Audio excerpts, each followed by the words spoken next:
The mic is muted. There, you see, everything is up the creek this morning. No idea what I said, what's been heard. Oh dear, oh dear, oh dear. At the start of a Friday. Friday is a fun day. And I started one program at 6 o'clock this morning. And you can see it somewhere. It's recorded all right. And whether, in fact, I can find it and play it, I don't know. I just did not have time. Strangely enough, I was in here earlier than normal this morning. I was here at 6:45. The longer you have, the more you find to do. And we got wires coming out of our ears. I'm all over the place. But it's a frolicky Friday. And it always is nowadays. We have loads of fun, and all sorts of people are able to tap in and join us. And I hope that you're one of them. Ah, dear, dear, dear. It's foggy outside. Well, it's lifting now. But everybody's always interested in the weather. So today is misty. It's going to hit 17 degrees. Summer. It's going to be a little bit cloudy here and there this morning, along with the mist, but the sunshine will shine through. And at 2 o'clock this afternoon, we're going to have full-blooded sun for a couple of hours. before it will cloud over again a little bit at 4 o'clock. But going to be a fairly nice day. Once it reaches 17 degrees, it's going to stay at 17 degrees for most of the day. So get ready to enjoy. Tomorrow is another kettle of fish. 18 degrees it's going to reach, but it's going to rain. Oh, yes, oh, yes, oh, yes. It's going to rain. Ah, dear, oh, dear, oh, dear, oh, dear. Can't get 2 days together. Can't get the staff. Talking of the staff, we're losing Ada. She's decided she's had enough of me. No. Yes, she says I don't wash under my armpits, and she can't stand it anymore. But we're also going to miss Cody, who's her grandson, who comes in with her from time to time to lend a hand. So Ada, here you are. Everybody wants to say goodbye to you, and to say how much they've enjoyed Cody. So tell him that. Thank you. Yeah, a lovely, wonderful family. A wonderful family. If every family in the country was like this, we wouldn't have wars, we wouldn't have battles, we wouldn't have fallouts. So I'm telling you that, and I'm endorsing that. And look me in the eye. I mean it. I mean it. She's fantastic. The only person that she hasn't told that she loves is me. But she winks at me on the bus when I travel on the bus. It's a great way. She starts off Monday and Friday. A great way. You're going to be missed. You're really going to be missed. Yeah. I will be back. I'll come and have my Sunday lunches. Right. Oh, well, then we shall see you on a Sunday. Yes. The lunch is pretty damn good, I'll tell you. It really is. Anyway, we must get on with what we're here to do, and that is to let you know about the bad things that are happening in the world. Why we have to let you know about the bad things that are happening in the world, I have no idea, but that's the way it goes. And the Daily Telegraph, Labour tax rises as sure as night follows day, says Jeremy Hunt. I think that is the track record of Labour. Can they reverse it? I don't trust any politician. Now, that is not absolutely true. There are two honest politicians that I've known in a long lifetime of dealing with politicians as a journalist. A long line of politicians. One is, and I don't mind, even though she's a prophet without honor in her own country, was the late Grace McCarthy, who is the Deputy Prime Minister of British Columbia. She was a one-man steam engine and got all sorts of things going, including their underground, their Olympic level ski area. You name it, she got it going. And she worked as tirelessly for her people and her province as anybody I've ever known, without any thought of compensation. She made her money out of a very successful chain of flower shops, and that's the way she stayed, right to the bitter end. And the other, strangely enough, was in our own backyard, is Norman Baker. Considered prickly and difficult by many, he didn't do anything that was not in the interests of his community. And he was known, and should still be known, as a very, very good constituency MP. That is, an MP who looks after his constituency as much as he looked after interests in Westminster. And so many of them, once they actually, after they've promised us the earth, go to London and they forget about us, but not Norman. And he got nothing out of it except his pension. His pension as an MP. But he, like me and others who are involved with Mirador. Not that Norman is involved with Mirador, on the contrary. He's forged his own career as a freelance journalist and consultant. But Norman is as honest as the day is long. And of course, there'll be people that will curl their nose up at that. That's only because they don't approve of his politics, and I don't know that I do. But we meet from time to time to argue and debate and to assess. And it's very, very useful for me as a journalist to know what he's thinking, because he's got the inside story. But anyway, that's another day, another dollar. Let's go to the Daily Telegraph. Labour tax rises as sure as night follows day, says Hunt. Exactly the same headline there. And the Daily Express, be warned, taxes will go up under Labour, says Hunt. Jeremy's really been prolific. The Guardian, ministers were warned in 2021 about carer scandal. What's that about? The Guardian also includes an image of Sir Keir Starmerr on its Friday front page as the paper splashes on a Department of Works and Pensions report. The paper study reveals ministers were told 3 years ago about hardship endured by carers forced to repay thousands after minor allowances were breached. The paper also has the latest on the condition of Slovakian Prime Minister Robert Fico, who is recovering in hospital after being shot 5 times on Wednesday. Oh, thank you. What's on the front page of the Sussex Express?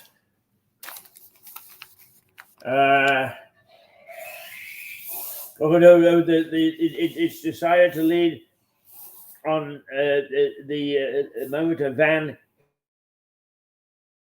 hit the wall of the pub in Oakham on Saturday night. I understand that there might have been some alcohol involved. I thought that it was going to lead on what it did last week, because we reported it last week that Lewis District Council has been put into special measures. In other words, it ain't doing its job, and it needs somebody. Thanks, Ada. It needs somebody to come from the outside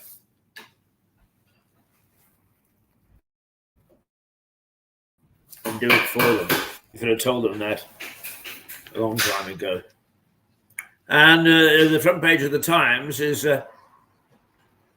bed blocker crisis means extra NHS cash wasted. But by the same token, is relief for homeowners as big lenders reduce mortgage rates. Now, I don't normally approve of all this simpy pictures. But there is one on the front page of the Times which shows Queen Elizabeth cradling Prince Edward, Princess Margaret with her daughter Sarah, Princess Alexandra with James Ogilvy, and the Duchess of Kent with her child Helen, photographed in 1964 by the Earl of Snowdon. The previously unseen photograph is part of an exhibition at Buckingham Palace from today. Aha! And underneath that is, the King is getting better but needs to behave. The Queen said yesterday that the King was getting better before sneaking in a telling caveat. Well, he would be if he behaved himself. Oh, there we go. So there we've got a few headlines that aren't featured. Oh dear. It is a difficult Friday today. It's so busy. It is so busy. The UK's water firms are dumping sewage on their own doorstep in the worst year on record. Oh dear. Starmerr says in that paper, he doesn't want to raise taxes. He said that yesterday. Elsewhere, the paper leads with a report on Britain's water companies now discharging so much sewage. The Times, relief for homeowners as big lenders reduce mortgage rates. Bed blocker crisis means extra NHS cash wasted. That's I've just taken a look with you. The Daily Mail, don't betray our Royal Mail. MAIL, by the way, not MALE. Business secretary warns firms' bosses she won't allow £3.5 billion sale to Czech Sphinx without guarantees on postal services. Well, they'll be worth the paper they're written on. There we go. The Metro. Plumbing the depths, it says. The Metro looks ahead to a bumper weekend of sport as the Premier League season comes to a climax with Arsenal and Manchester City vying to be champions, while UK boxer Tyson Fury gets set to take on Ukraine Alexander Usyk. Whoever wins Saturday's undisputed heavyweight title fight in Saudi Arabia will be crowned the division's first undisputed champion in the four-belt era, and arguably the greatest heavyweight of a generation. Well, that's really it got nothing to do with plumbing the depths. A charity hero lies exposed. What's that all about? A plumber hailed a hero for helping needy people for free in the cost of living crisis.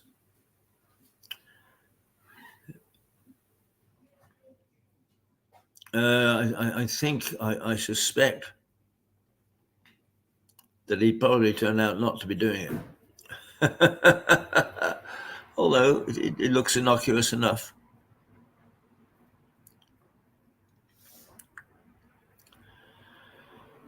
Oh dear, well, we'll go back to that because it doesn't actually assess it, which is a bit naughty. The Mirror, the youngest organ donor family, our joy. Oh, here we go again. I guess it's all good soppy stuff, but it does get a bit sickening. I don't know anybody at all who, when you go to their house and they've got young children, calls them little treasures. My little diamond, my little jewel. I would much rather they said, here, this is the child that we love desperately and who loves us, and we've got a good family, but he's a little terror. He's a little... Much prefer that. The Daily Star. 1 in 10 dogs and cats facing hay fever. Bless you, Fido. One roll in the grass could cause days of pet sneezing. Owners urged to take hounds for a walk in the dark. Oh, the Star really keeps us going, doesn't it? It really does. It really keeps us going. Well. It's been a good rollicking start to Friday. It really has.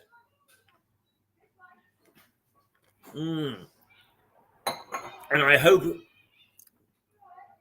that we've got plenty of our colleagues to join in and have some good fun while discussing serious issues. Is the issue? One would expect the present Chancellor to warn, because politically.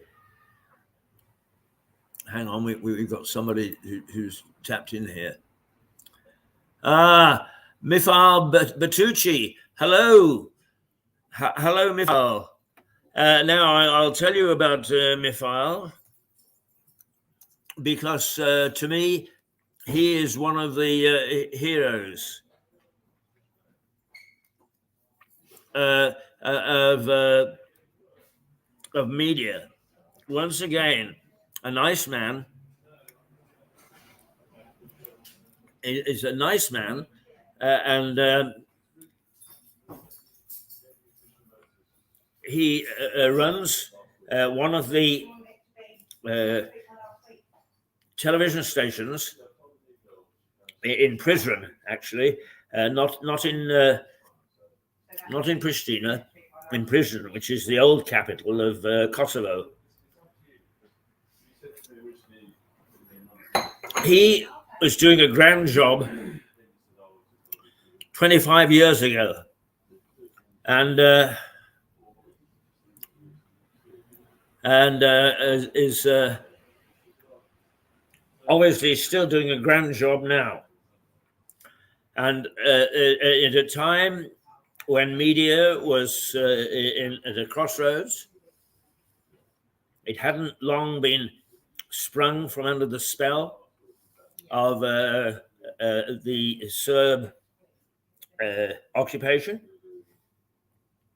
And he did a great job in starting and maintaining a television station with virtually no funding whatsoever. I tried hard to get the Americans to fund him, but the Americans have very, very strange ways of selecting who they will help. Huh.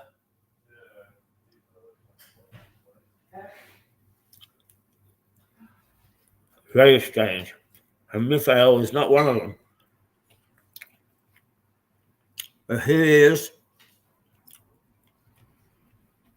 tapping into Mirador, and we'll actually ask him on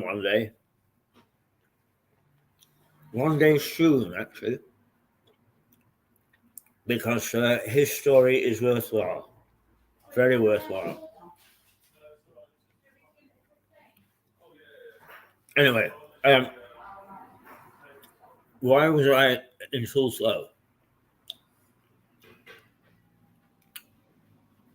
Oh, yeah.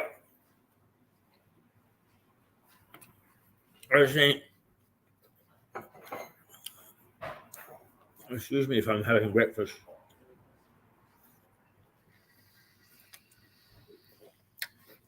I've been up almost 3 hours.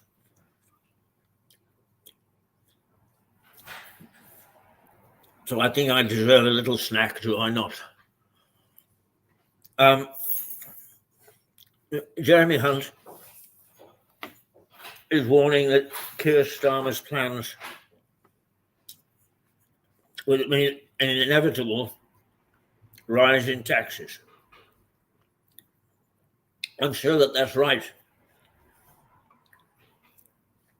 What I don't hear him saying is, if the Tories got back into power, it would also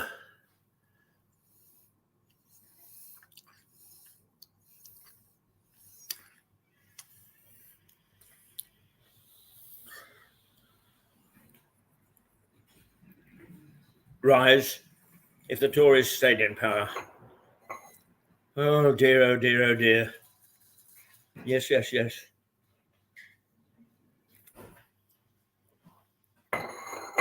Indeed, they would. I am surprised that Fleet Street latches onto some of these things. Of course, they should report what he said. But they don't put them into proper context anymore. Keith, I'll see you on Monday. I look forward to it. Okay. Ada is leaving the building, and she's leaving us for good in 2 weeks' time. So let's enjoy her while we've got her. I'll see you Monday. Okay, darling. She's part of our team here.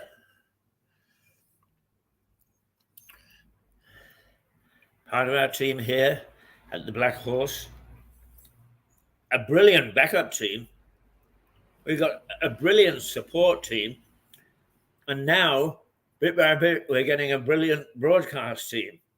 This is rapidly becoming the complete television station. All we need now is somebody just to have a little bit more knowledge than we've got about the technical side, so we can do a little more than we are doing. If you understand computers and so on, and you've got an hour or two each week, well, 3 or 4 hours each week to come and help us, I think that you would really enjoy the rollicking team that we've got. We're all people who see the glass half full, even though we have to deal with news that takes the glass to half empty. But nonetheless, it's good fun. So do come and join us. Well, I'm an example. If you can put up with me, you can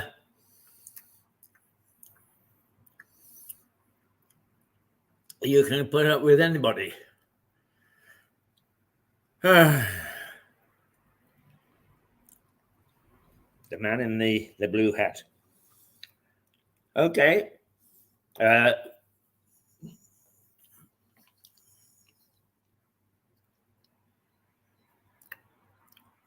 Oh, it's only 8:27. Yeah, we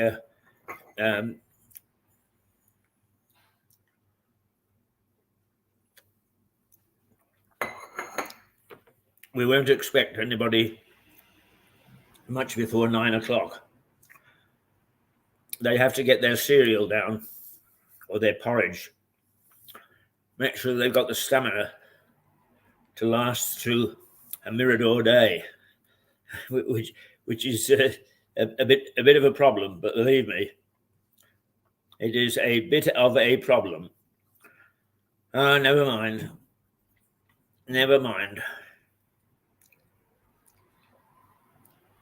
I just want to say, take a look at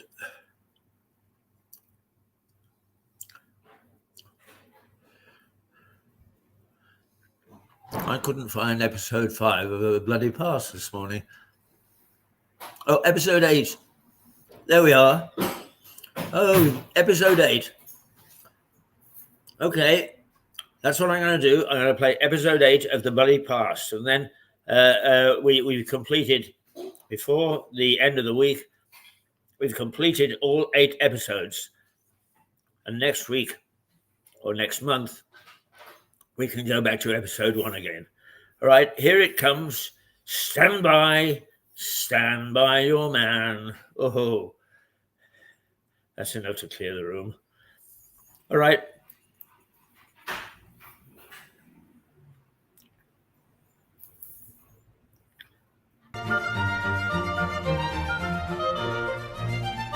Is that Dick? Hey, Dick.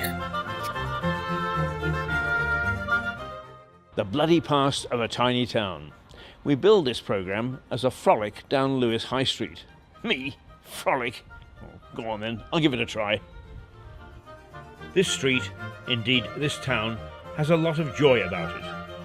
If you've been following my epic journey through the town's past, you'll remember the children colourfully parading through the streets in patina.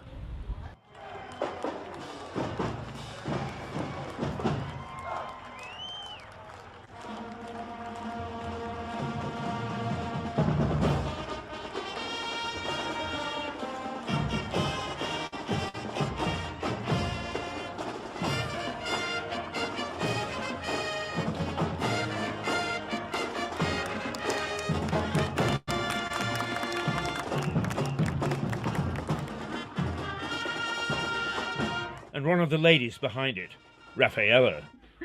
It's called Moving on Parade, and it's something we started 16 years ago. It started from a wish of parents to bring more art into schools because they see how much schools struggle demands of the government, and they wanted to support the school in that. So we started something called patina, which is Parents and Teachers in the Arts. Right. Moving On Parade celebrates the transition for primary to secondary education of all the children in Lewis District Council.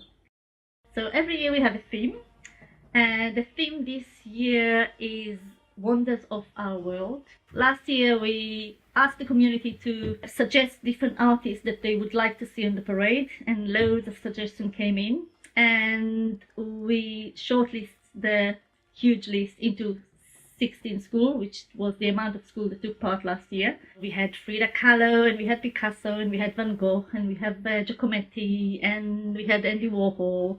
So they doing illustrations and designs, and then the patina artists take all the children's idea and adapt it into a practical design that the children are actually able to make.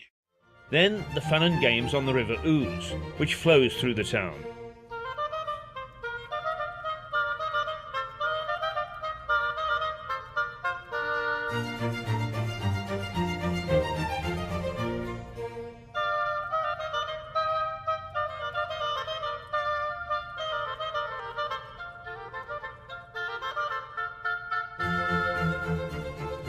And the men of the Round Table who almost drown after organising it. The first few hundred metres are quite torrid, because from the bridges here, people hurl flower bombs and eggs and all sorts of things at you, really. But when you get past Lewis, it's quite peaceful and serene down the river, and you've got the tide to help you along as well.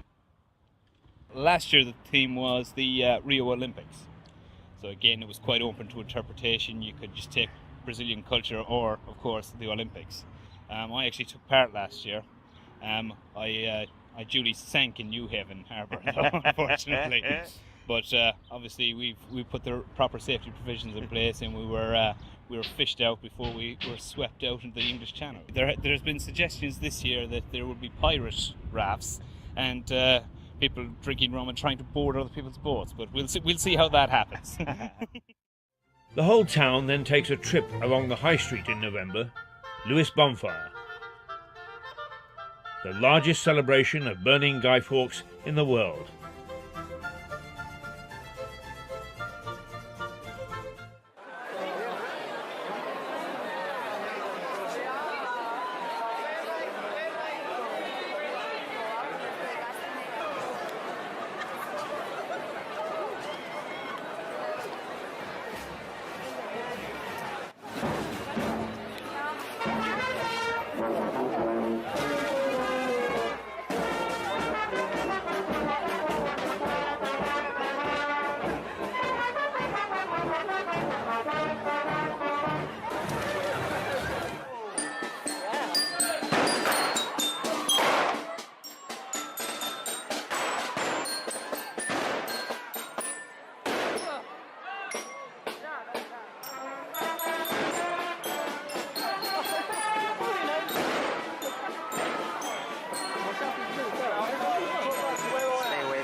Then there's the joy of sampling the beers and ales of the town's 16 pubs.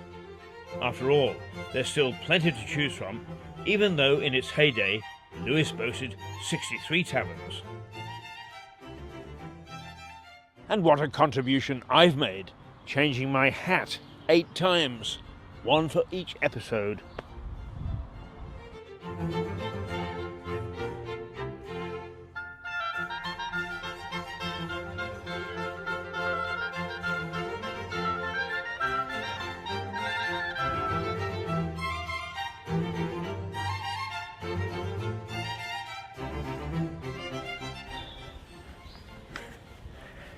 I've only changed my trousers twice.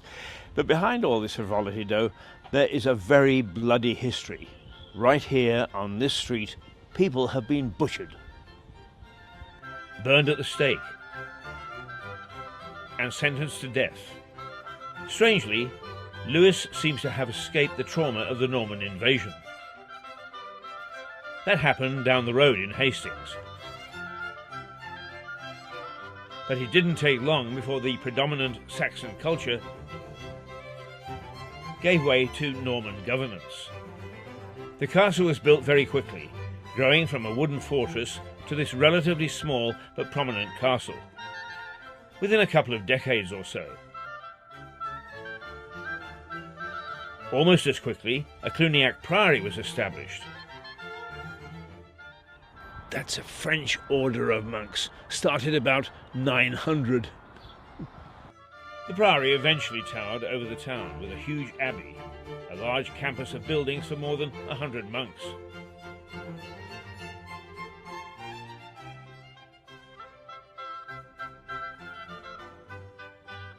And hospitals, infirmaries, and medical herb gardens to boot. It was a significant part of the town. It started small with only 4 monks, but over the course of about 400 or 500 years, the numbers swelled. The maximum number we had was probably about 100 monks. But the church, the big church that was built in the 14th century, was bigger than Chichester Cathedral. It was massive. It would have dominated the skyline in Lewes, so it was incredibly important. And it looked both ways. It looked inland because Lewes was the mother priory for other Cluniac monasteries in the UK, and it also looked towards Europe with its mother house in Cluny. We do a lot of education work with a whole range from tiny children up to adults to get them interested in different aspects of the priory. And the trustees of Lewes Priory Trust are very keen that it's always open and free access. And it's a beautiful place that everybody can come to. They can learn about the history, they can sit in our herb garden and contemplate. And we've just started a new kitchen garden which will grow vegetables. And again, this is for the community to get involved in. So it's very much based in the community of Lewes. The priory became so dominant that servants of the prior and servants of the Lewes sheriff had a ding-dong battle in a local pub. A bit of blood was spilled that day, I suspect. But it was this place of monastic peace and religious calm that saw the first real bloodshed in Lewes. Ah, the very thought makes me thirsty. Give me a few minutes to have a pint, and I'll tell you all about it.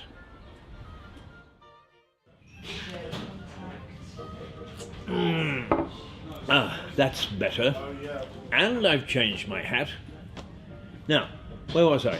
Ah, yes, the Priory. Built by the wife of the Norman lord who governed Lewes. Mrs. de Varenne set about having the Priory built. The boss, King William, wasn't very keen, but William de Varenne was his brother-in-law and fought side by side with him at the Battle of Hastings. So his wife Gundrada had some pull, and she persuaded King William to let her start building the priory within 10 years of the Normans coming to Britain. And it wasn't until almost 2 centuries later that the calm of the priory was broken. You say the Battle of Lewes to most people around this country now, they glance at you with vacant eyes. They don't know what it's about. What was it about? Well, you're right. Most people here don't know about it. What happened was Simon de Montfort and his barons were arguing with the king and his men about representation in Parliament, whereas the king, the king just had all of his men and a lot of his French relatives in Parliament, and he was taxing the barons very heavily, and all of this money was going to the French relatives or going abroad, and the barons were not very happy about this. And it was a pretty bloody war. It was dreadful. It was absolutely dreadful. It's hard to imagine. Lewes is a little place, and on the hills around Lewes, where most of the fighting was, there were tens of thousands of people trying to kill each other, and it was hand-to-hand close combat. And you didn't often die of wounds on the battlefield immediately. You were usually whacked with a broadsword and you would die of internal bleeding, or you would, have limbs severed and die slow death, or you would die death from infection, etc. So it was the scene of vicious fighting as the army of the barons, led by Simon de Montfort, ran riot through its saintly corridors, chasing the beaten army of King Henry III, putting thousands to the sword and terrifying the monks as they hacked their way into this sacred precinct.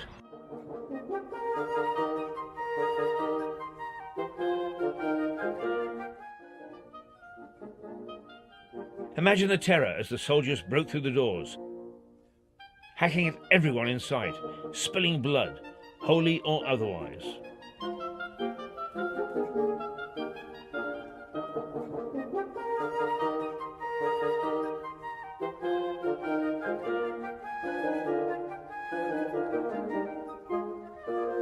Yet out of this pain and bloodshed sprang the first shoots of democracy. Not exactly one man, one vote, but enough to stop the king from calling all the shots. That same battle also prompted the town planners to make crucial changes. Lewes was a walled city, but the baron's men had sliced through it like a knife through butter. So the walls were reinforced, and a barbican was added to the castle. The barbican is the most prominent part of the castle to survive, but the walls, they're long gone. But in their day, they protected many of the institutions that lay within them. The gentle sport of bowls, played to this day as Francis Drake would have played the game. It exists on the old tilting grounds, where knights hacked at one another as part of their military training, and later entertained the ladies by jousting for cash prizes. Cyrilman has doubts about the knights cutting each other to pieces on this bit of soil. But he is certain about the history of the Bowls Club. It goes way back to medieval times, but so far as we're concerned here, we've been playing here since 1753, and there is some evidence to suggest that in the mid-1600s there was bowls played here. And we're reputed to be the oldest society, sporting society in the world. Very unique. Firstly, the woods are unique in that most of them over 100 years old. They're lignum vitae, which is very, very hard wood. And that's the reason, of course, they've survived as long as they have. The jack is biased, which is very unusual. And the green is undulating, very undulating. There's not another green anywhere in this country, so far as we know. And it makes for a very fascinating but unique game, one that we can't play any other club because there aren't any that play like this. St Michael's Church, almost as old as the Priory, survived. Then there was the day the French marauders tricked the prior into rushing down to Rottingdean with his army, only to double back, sail up the River Ouse and attack the Priory. Rebuffed by a few English bowmen, the frustrated French turned their attention to the town and turned it over. Then there was the Peasants' Revolt. The peasants raged across Britain, looting and burning, and they broke into Lewes Castle, but only pinched a few barrels of wine. The streets ran red all right, but this time it was wine, not blood. More seriously, Queen Mary I offered far more bloodshed. She had 17 martyrs burned at the stake for refusing to revert to Roman Catholicism. That, of course, has given rise to the biggest bonfire celebrations in the world. One Lewes citizen, though, lit perhaps the biggest bonfire of all. Tom Paine developed his anti-monarchist, anti-establishment ideas here. Then he buzzed off to America and lit the torch that saw our colonies become an independent state.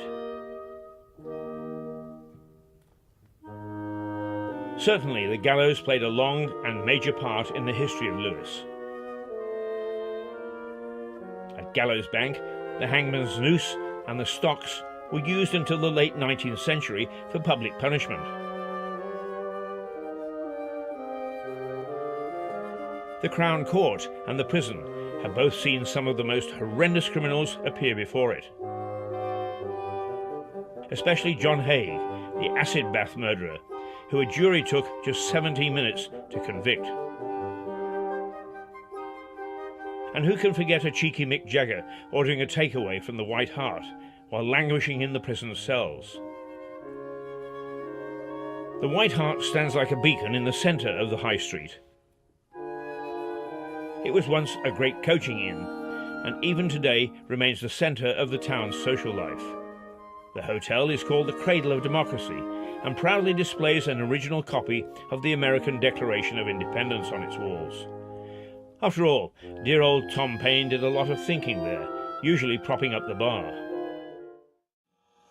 It seemed that he used to like to spend his social hours here and his active political discussion times here in volatile discussion with a group which I believe we thought was called the Headstrong Club, because it still meets today and they call it the Headstrong Club today. But I gather from a local historian that it was called the White Hart Dining Club. Oh. And Thomas Paine, up in our sheriff's room, the oak-panelled function room, basically plotted the American Revolution and for a struggle for independence, which resulted in the final Declaration of Independence, an authenticated copy of which we have in the sheriff's room, and he was credited with originating that. And in turn, he dubbed the White Hart Hotel as the cradle of American independence. The hotel was host to a meeting between the Russian ambassador and a British foreign secretary in 1929. The meeting led to the resumption of diplomatic relations between Britain and Russia for the first time since 1856. And its cellar held 7 of the martyrs before they were led to their deaths at the stake. But some of the mayhem wasn't man-contrived. The plague, the Black Death, hit Lewis 3 separate times during its history. On one occasion, completely wiping out the village of Hamsey, just upstream from Lewis. Leprosy also had a devastating effect, with lepers banned from public places and forced to take communion through a so-called leper's slit.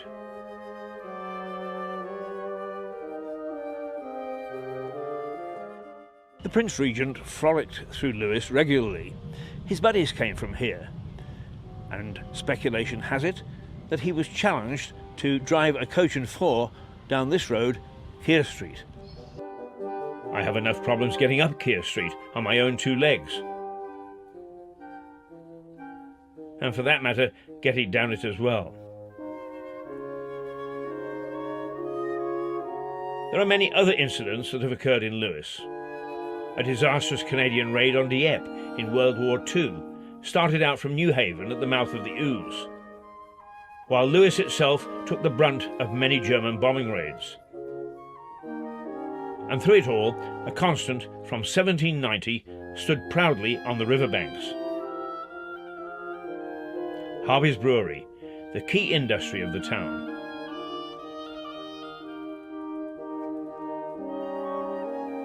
The bloody high street of a tiny town.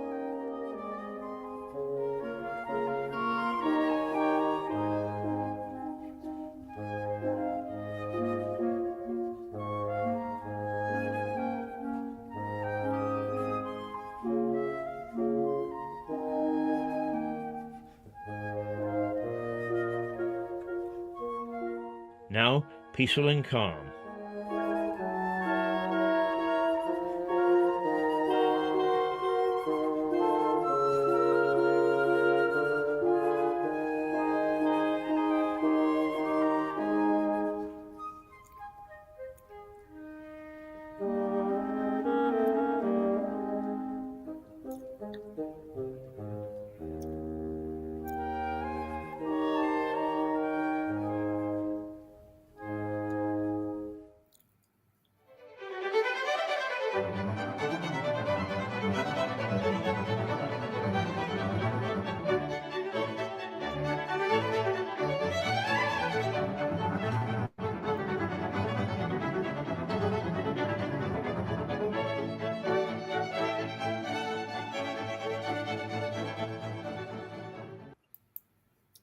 Well, there you are.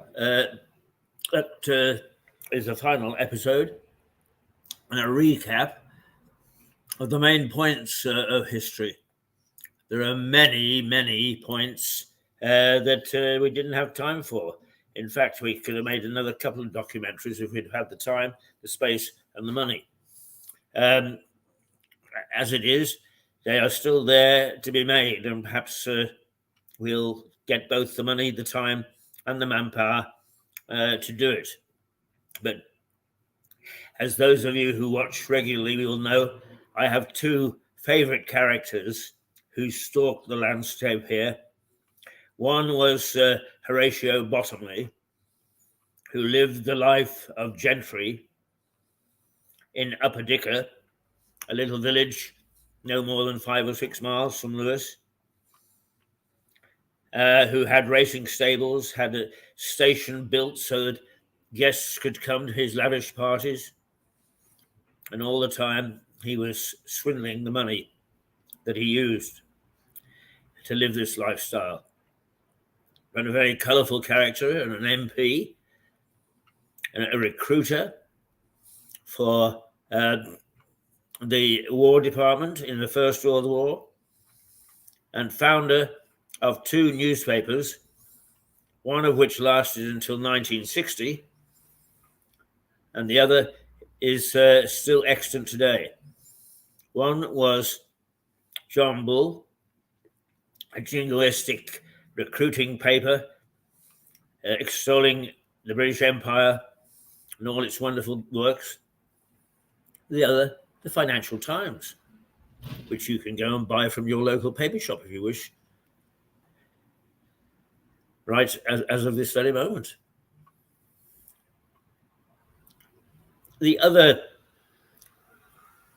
character was born a little earlier and whose parents were married on the Isle of Hamsey. And I haven't quite figured out the history yet, because Hamsey was devastated in the 1400s by the plague, to create a story where the residents actually locked themselves in with blackthorn so that they wouldn't infect people outside, creating a ghost village. And positively creating the little village of Hamsey, of Opham, off Hamsey, off Ham. The church is still there, 1 or 2 houses, but other than that, it is a ghost village. And yet, Mad Jack Fuller's parents were married in Hamsey. Now, Hamsey is a district which includes Barkham, and it could be that the reference is to the area of Hamsey and not to the village itself, because it is quite eerie walking through the main street of Hamsey. There's only half a dozen people or so who live there. And lying in the gutter is a stone with skull and crossbones on it, showing that the place was infected. But anyway, Mad Jack Fuller inherited his uncle's plantations in the West Indies when he was quite young, just only turned 20, and it made him filthy, filthy, filthy rich from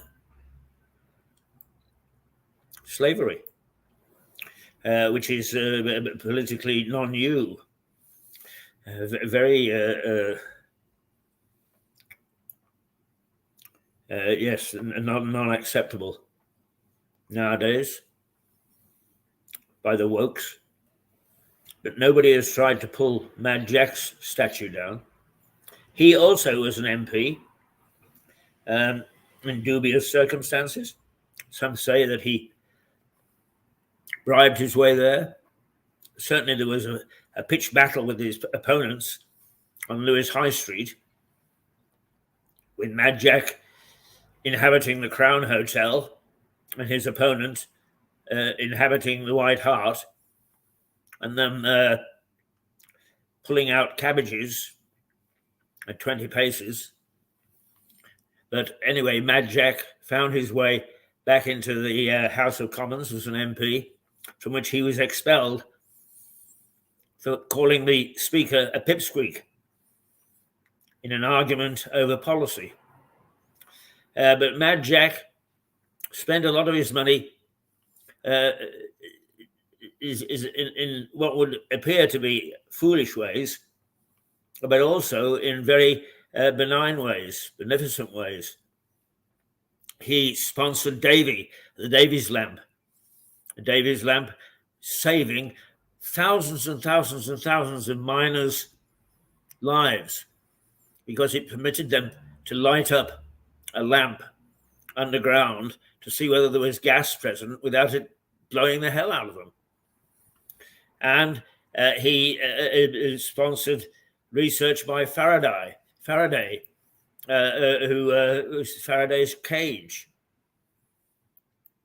And Faraday, his experiments led to the eventual development of television. He also built Eastbourne's first lighthouse and launched its first lifeboat. So his money did not all go on his follies, which were famous. Buildings in the middle of nowhere, apparently for no purpose. He was a very good squire. The lists of meat he provided as squire for his villagers in the village of Brightling in East Sussex were sumptuous. He made sure that his parish citizens dined well at Christmas, killing the fatted calf. He himself dined exceptionally well and liked his tipple. He was reportedly 22 stone at his death. And you can still see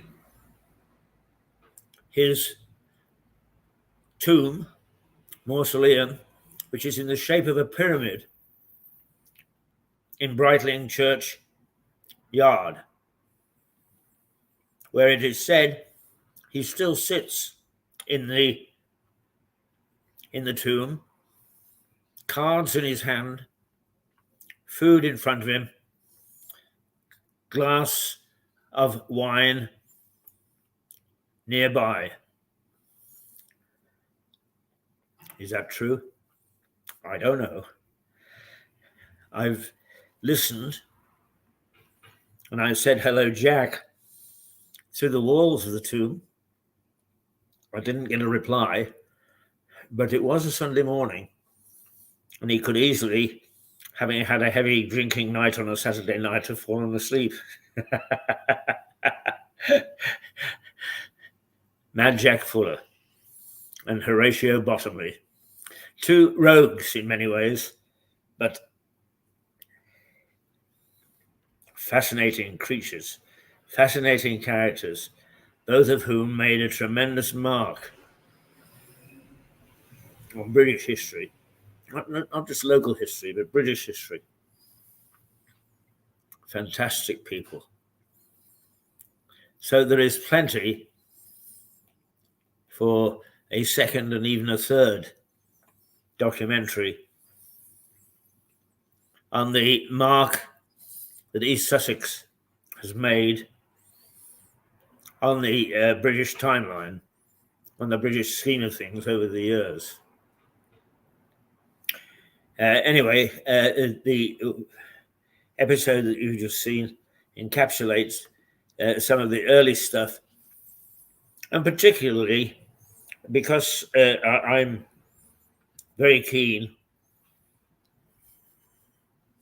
on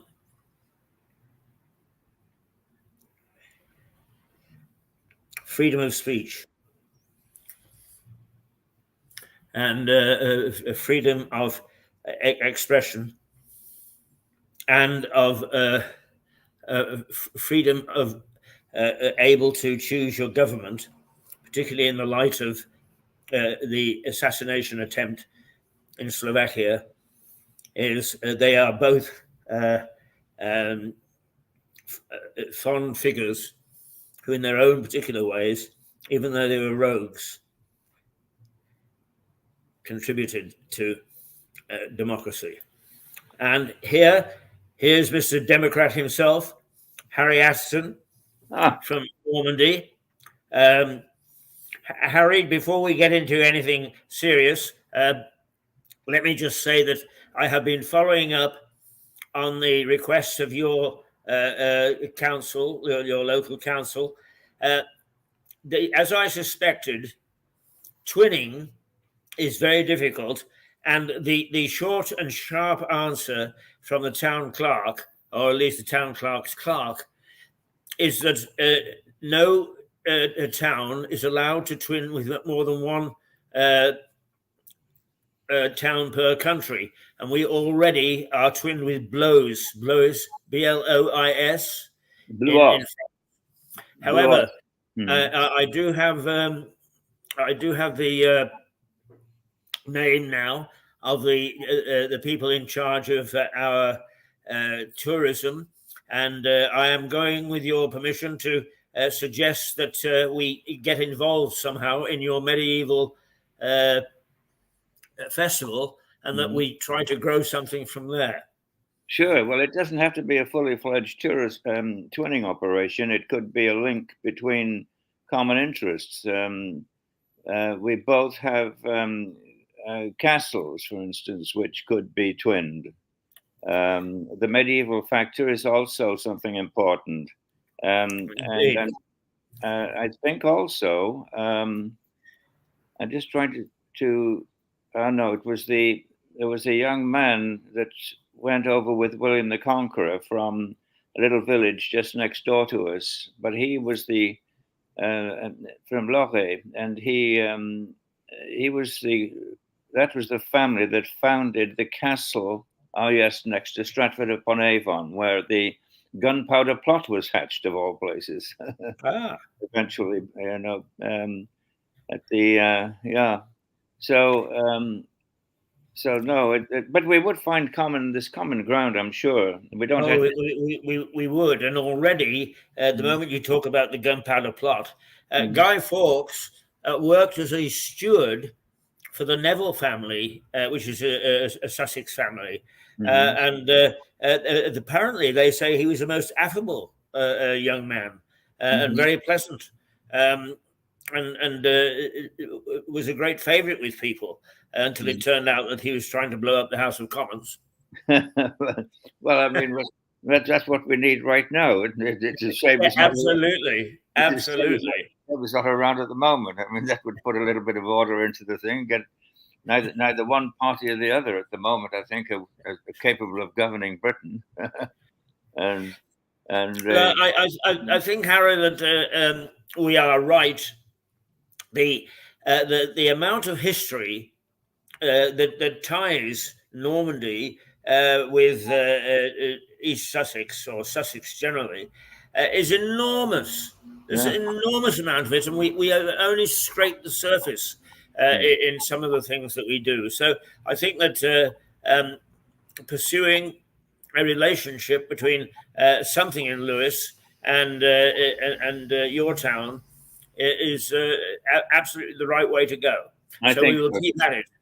And probably a lot simpler than the direct twinning. And I fully understand if Lewis is already twinned with Blois, they pronounce that Blois, which is a beautiful town. Then there's no point in pursuing that line. So we'll find a link. We'll find a link. Don't worry about that. Now, we did have on some months ago the lady who represents your tourist office, and a very attractive lady and a very energetic lady. And it might be a good idea if at some stage you persuaded her to return and have another little chat with us. Sure, with pleasure. Yeah, yeah, and She, Laura, she's that's very it. Yep. good and speaks very good English, so it should be very good candidate to have on the show. I'm sure she'd Absolutely. enjoy that. Oh yeah, I've got that organized. Don't worry about that. Good. And Excellent. Now, I how have you been? well, I've been fine. We're in a little bit of a turmoil at the moment because the my good lady wife is originally from New Caledonia, and as you've probably read in the news, seen on the news, New Caledonia is in a state of upheaval at the moment, and members of her family there are barricading themselves in because there are riots and arson and attacks. A couple of policemen, a couple of gendarmes have been killed. So there's it's quite a problem. There's New Caledonia. I don't know whether you're familiar with it, but it's quite a sizable island. It's about 300 kilometers long, very long, thin island, 60 kilometers wide, about, and it's situated. If you were to take a triangle between New Zealand, Fiji, and Australia, it would be in the middle. It's equidistant from these places, so that tells you roughly where it is. And the New Caledonia, as the name implies, looked like Scotland when Captain Cook, discovered it on his second voyage of discovery. But claimed it for England, but nobody did anything about it. So in 1852, Admiral Despointes, a French admiral, claimed it for France, and he sent a group of 10 sailors ashore to plant the French flag, to claim it for France. And there was a slight hitch because the 10 sailors were promptly eaten by the natives, which was disturbing, particularly for them, I think. And so the good admiral, sent a larger group ashore and established French hegemony over New Caledonia. That was 1852. It eventually became a sort of a penal colony, a low-grade penal colony, not for major criminals, a little bit like Botany Bay in Australia. I mean, for very wicked people, the French had Devil's Island, of course, off Guyane, so it became a penal colony. And during the uprising in Paris after the Franco-Prussian War in 1870-71, the French sent an awful lot of the troublemakers to New Caledonia to get rid of them, to restore peace in the capital. And one of them was a particular character, a wild character, and that was my wife's great-great-grandfather. He was a wild guy and very difficult to discipline, and so my good lady wife has inherited certain of his qualities, I think. But anyway, so the French did establish what you would call a colony there, but they weren't like a colony, a dominating colony. They were just people planted there to become part of the scenery, and so they grew up as New Caledonians from the word go. And so it's not your typical colony situation where you've got the Europeans lording it over the nations. Everybody's pretty much equal, and they grew up side by side. Went to school together. Everybody is one big family theoretically, except after the Second World War, it was a major base for the Americans during the Second World War to counter the Japanese expansion, but after the war, there was a move for independence on behalf of the native people, who are known as the Kanaks, and represent about a little less than 40% of the population. Those of French descent represent about 30% of the population, so they're fairly equally matched. And then the rest is made up of other islanders, and even Vietnamese and people from all over the world. So it's a very mixed population. And everybody was at peace and happy.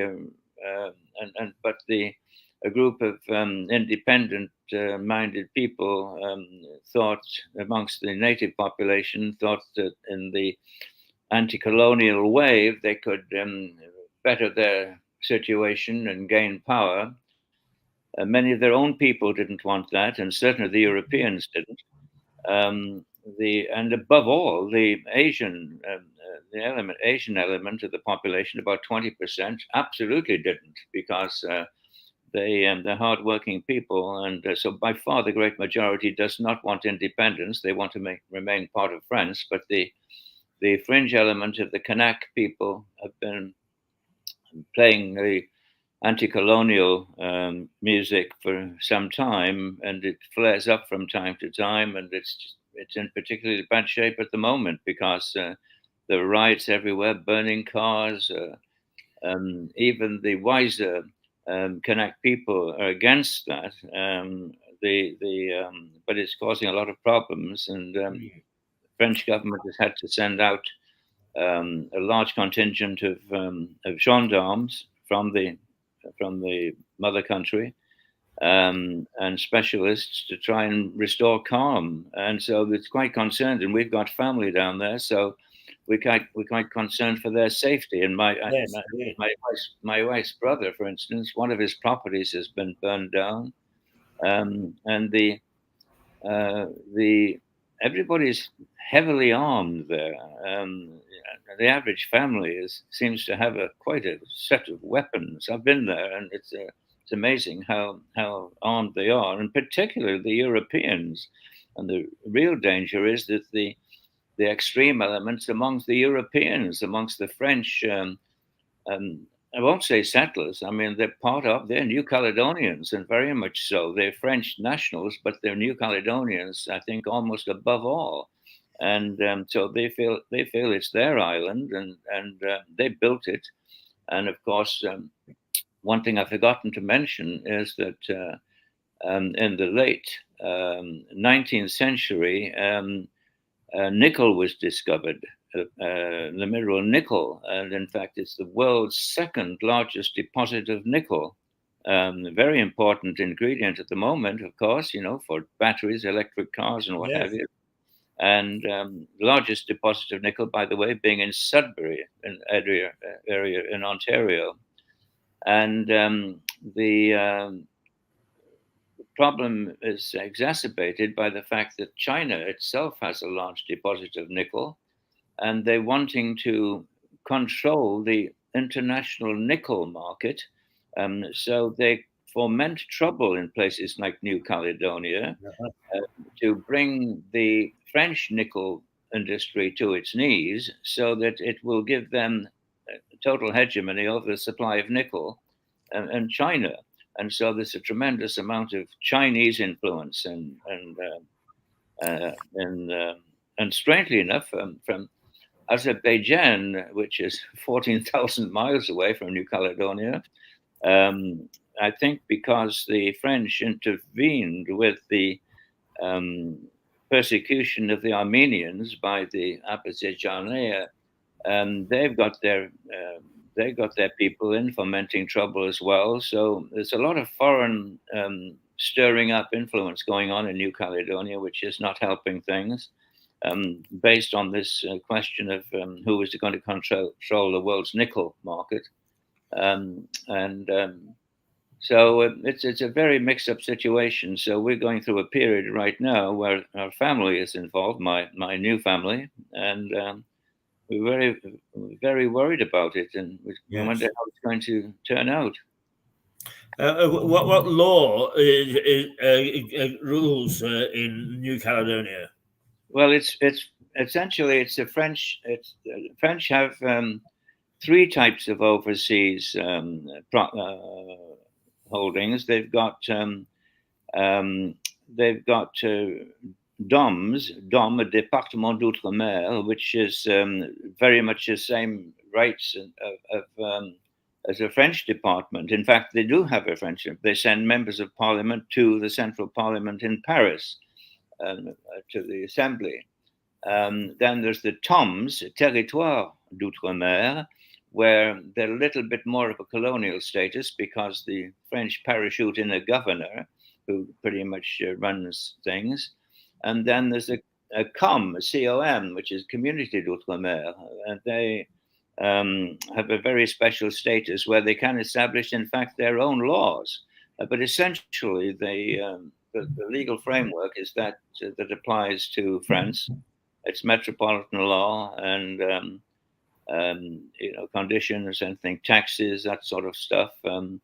They have a different currency in New Caledonia. They use, I think, the Pacific franc, as opposed to the euro, which is, of course, the dominating currency now in France and in Europe generally. But it's very much a French society, even the Kanaks themselves, with their traditional native tribal language. They have a language still, and customs. They're still very French, and there's been a tremendous amount of intermarriage between the Europeans and the native people. As I say, there's been a very strong sense of equality, which is interesting. So you don't have this typical colonial setup that we maybe had in some of the countries that were dominated by the English or by other European powers. And so there are many members of what is now my family over there by marriage who are of mixed race. And everybody gets on pretty well together, except for these fringe elements on both sides. You've got a fringe element on the European side, and you've got a fringe element on the native side, the Kanak side. And they're the people that are causing the trouble. But the mainstream of life, they all want to get on together peaceably.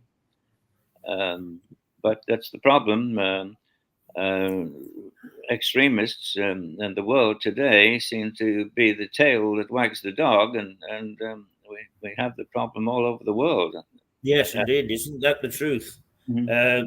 I mean, what happened to true democracy? And I fear that it's the people that would say that they were Democrats that actually eroded it. Mm-hmm. I think so. And of course, with outside influences now, and particularly, I mean, recent cases of China spying in England, all sorts of Yes. the wars are, well, I won't say no longer fought with guns and bullets, because we know they are in Ukraine and places like that. But essentially, war has become an economic and under the table kind of a covert war. And I think that we in Britain, or we in France, for that matter, are unprepared for that kind of thing, because Yep. we cling on to our Victorian values, and we want to see the best in people, and we don't realize that we're being undermined by people who don't have the same values as we do, and our society is going to the dogs. I'm sailing dangerously close to the wind here, because one of the big influences that these external totalitarian powers are having is on the drive for net zero and the climate change thing. They're not doing anything about it, but they're making sure that they finance and stir up the climate change movement to destroy our Western economies. Yes, And indeed. we've got a lot of useful idiots who are backing that and don't realize they're being taken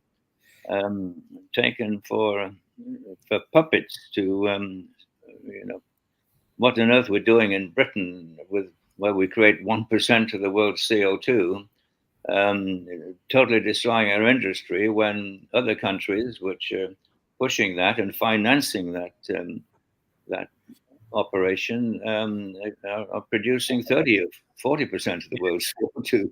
I mean, it's ridiculous. I mean, but anyway. And also, although we shout foul, we seem unprepared for cyber attacks as well. Indeed, we react rather than proact. We're not ready for it. Well, we've got some of the. This is again amazing. I mean, never mind going back to Alan Turing and the beginning of the computer. The history of Britain in developing cyber skills and computer skills is legion. I mean, we are one of the main sources of that information, but we invent it, but then we allow other people to come in and steal those ideas and develop it. And it's a blatant abuse of our technology. The second we make breakthroughs in technological areas, somebody comes in and develops it either because of their financial capability, which we don't seem to have the ability to put capital investment together the way, say, the Americans do, or we bring in these hosts of foreign students at our universities who become part of that process, and then they take this information back to their own countries and develop it. So it's not that we're behind in cyber. Well, we're behind in cyber warfare, but we're not behind in cyber research. I think we've got some brilliant yes, and work going on in Britain, but yes. we don't know how to exploit it commercially. We're not and it becomes a political football too. I mean, the Oxford COVID research is our own government more or less turned against it because it wasn't politically expedient. It's crazy, absolutely crazy. Yeah, we do not use our strength. We are not. I don't think we appreciate the skills we've got. And certainly we're not a commercially minded country. We're a socially minded country.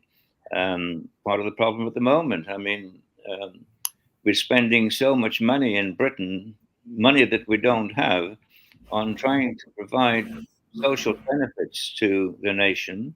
And we're spending money that we haven't yet generated, and that is the problem that has been faced by the Conservatives, who have veered totally to the left, as far as I can see. They're no longer a Conservative Party. I'm talking about the Parliamentary Conservative Party, not the constituents, not the constituencies. Where and of course we will soon have a socialist government by name as well, and I don't think you'll see any difference between the two. Yes. The Starmerr. Harry, you viewing it from afar. I mean, let me give you Lewis District constituency, for instance. We have a Conservative MP. She's not a great live wire, but she does do a few things, and a huge criticism from both the general public and from the other political parties. But there never seems to be any sort of clash. Never seems to be any pressure exerted to get change and so on in Westminster.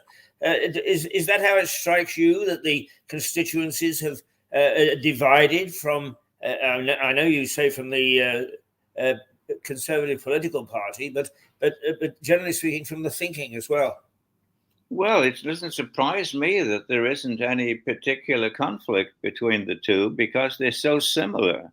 I don't really see any particular change in policy coming in between the Conservatives and the new Labour government in Britain. One of the reasons, of course, there's no money left in the pot. The last time a meaningful Labour government got in under Tony Blair, it was able to take advantage of a very strong economic situation at the time, and he the country had very little debt, and was being run with very little budget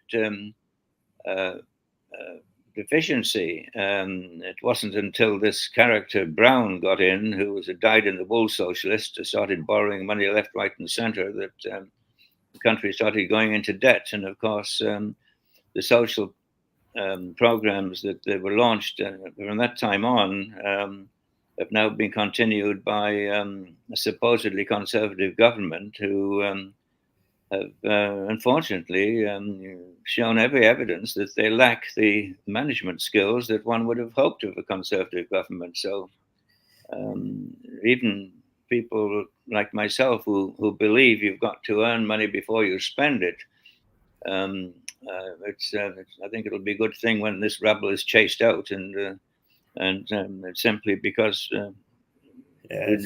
we need a change of scenery, and far from looking forward to a Labour government, because they don't have the capacity either ideologically or administratively, but we need change. We need change. And what's the situation in France? Our situation in France is not dissimilar. The center of politics in France is very much to the left, always has been since the revolution. They've never recovered from the revolution. It's a left-wing country by any measure. There is no effective right-wing party.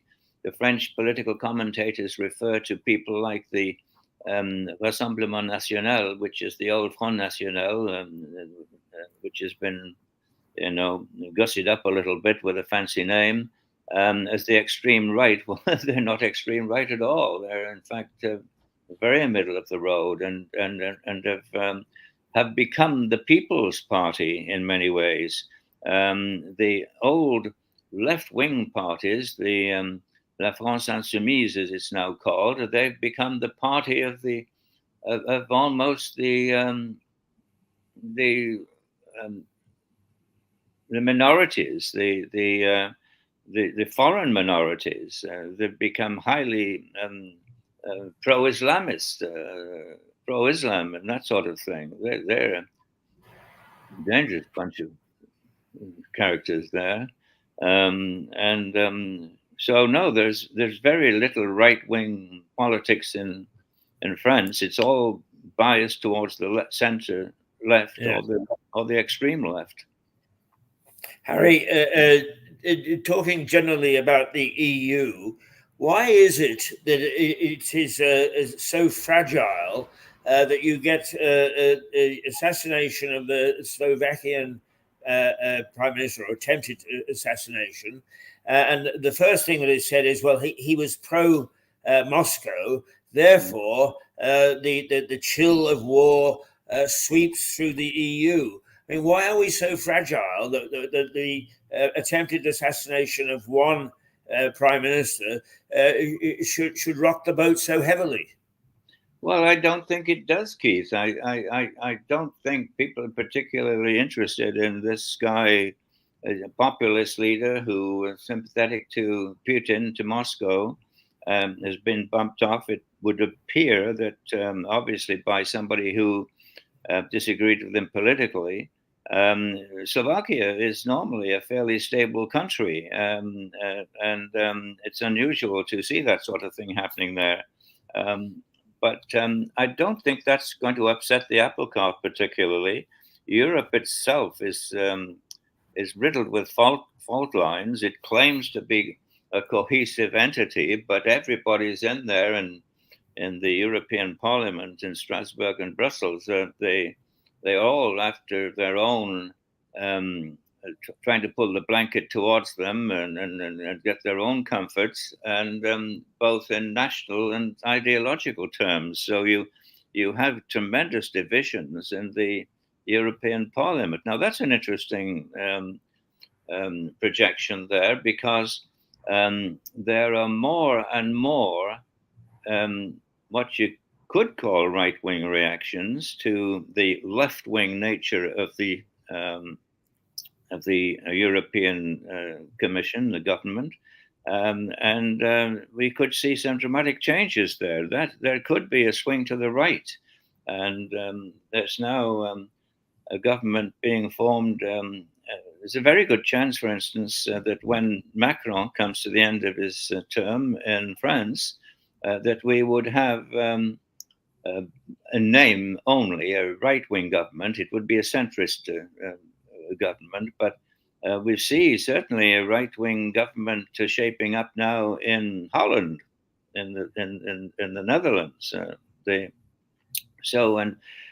largest single bloc in Brussels, ideological or political bloc, could turn out to be, for want of a better word, right wing.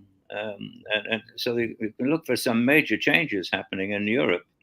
Yes, we haven't seen the name Le Pen bandied about much recently. Is her popularity waning?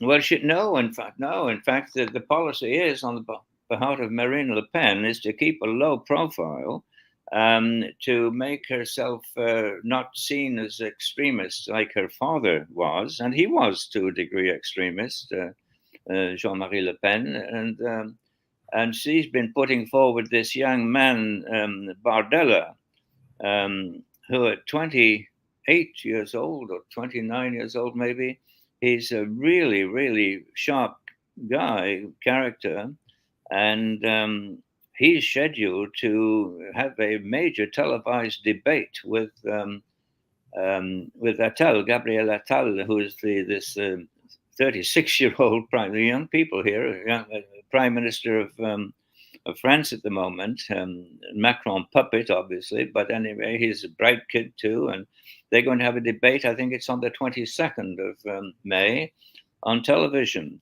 and so the public profile of these parties is being represented by these people, and Marine Le Pen herself is keeping a low profile, but she's working behind the scenes, and she has moved her party from its right-wing image to being very much a centrist People's Party.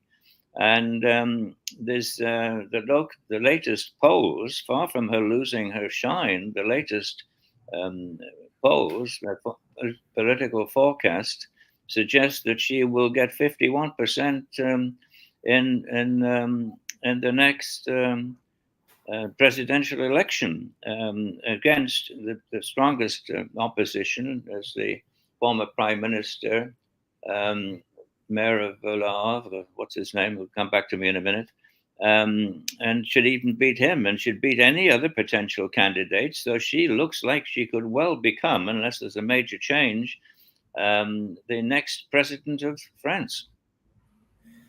So no, she's far from lost her initiative, but in the day-to-day, she's allowing this young fellow Bardella to carry the flag. Now, I wonder whether, in fact, some of that strategy is carrying over to us, because Nigel Farage, far from finished, isn't sticking his head above the parapet. Even though we are likely to have an election, he's holding back too. Even though the Conservatives are plainly very weak, and one might even say a busted flush. His name is not in the forefront. He's not making any great statements of intent. Do you think that they're in cahoots? I don't think they're in cahoots, but I think that Nigel Farage is one of the smartest cookies in politics in Britain by far.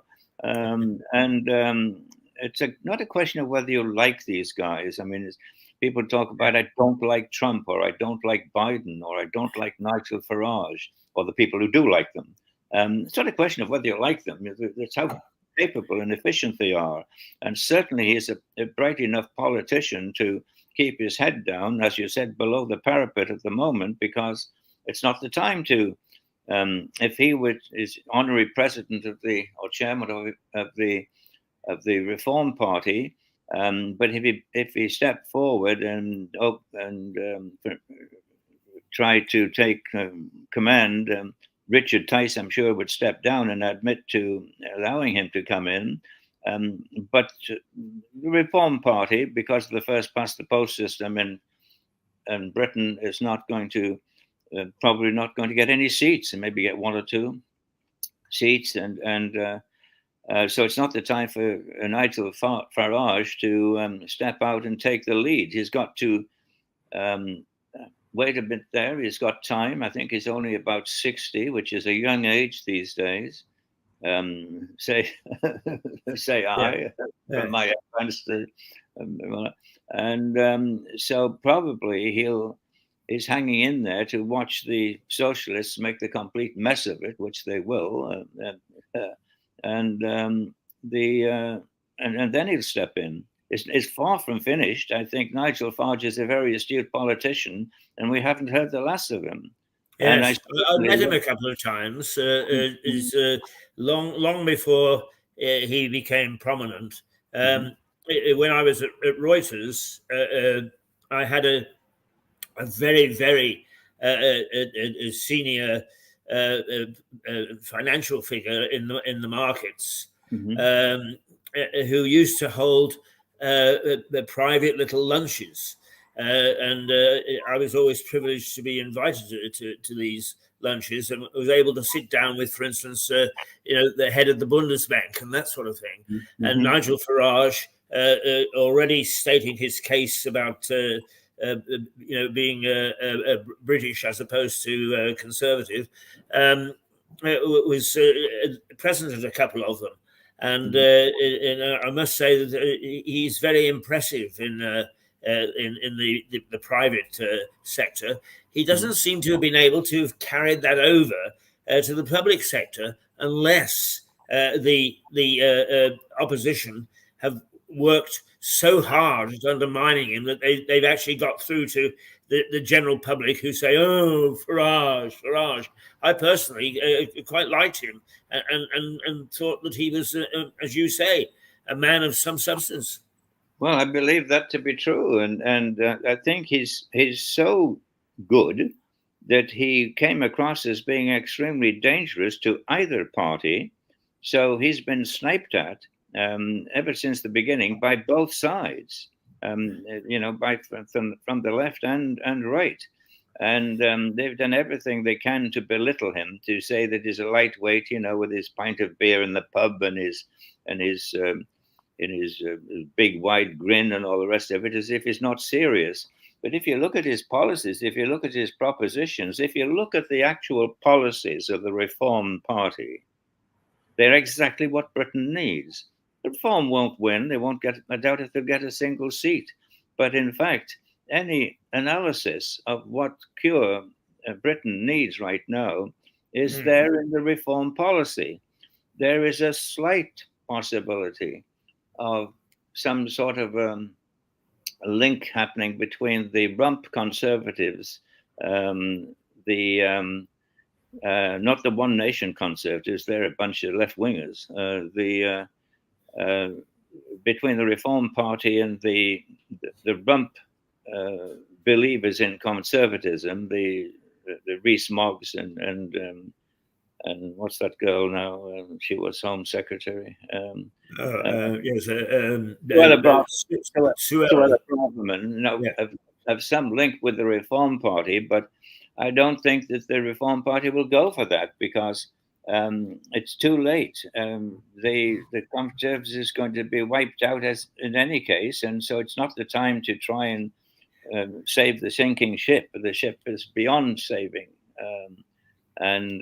So we've got to build a new platform after the programmed disaster of a socialist government coming in. Yes. Do you think, Harry, that and you've had a long front seat observation post in several countries of various political parties? Do you think that there is a moment when the light goes on for the general public, as opposed to those internally aware of what's going on politically, that, oh my God, something needs doing, now is the time? Or do the electorate continue to go along like sheep and like lemmings? I think the old principle of necessity being the mother of invention, and Britain's situation again having sunk so low, just as when it got hit rock bottom, it produced a Margaret Thatcher, and it will produce. Nature abhors a vacuum, and I think that what will happen is when it gets so bad, there will be a revolution in British politics. I don't mean a revolution in the violent sense, and the people will wake up, and somebody will come to the fore. I think that's what Farage is hoping for. I think he's hoping that that's the vehicle, but it hasn't sunk low enough yet for him to be called in as the savior. So and politics, like life in general, is cyclical. So you hit the bottom and then you come round again. So I'm not a pessimist. I do believe there's a future for Britain, and I think it's a great nation. It's still the world's sixth biggest economy, and it's a nation which has many strengths. It's got to overcome this awful experiment of diluting the ethnic nature of the country by mass immigration. We've got to be able to absorb all these millions of people coming in. A figure that scares me a little bit that I was reading about the other day is that 10 million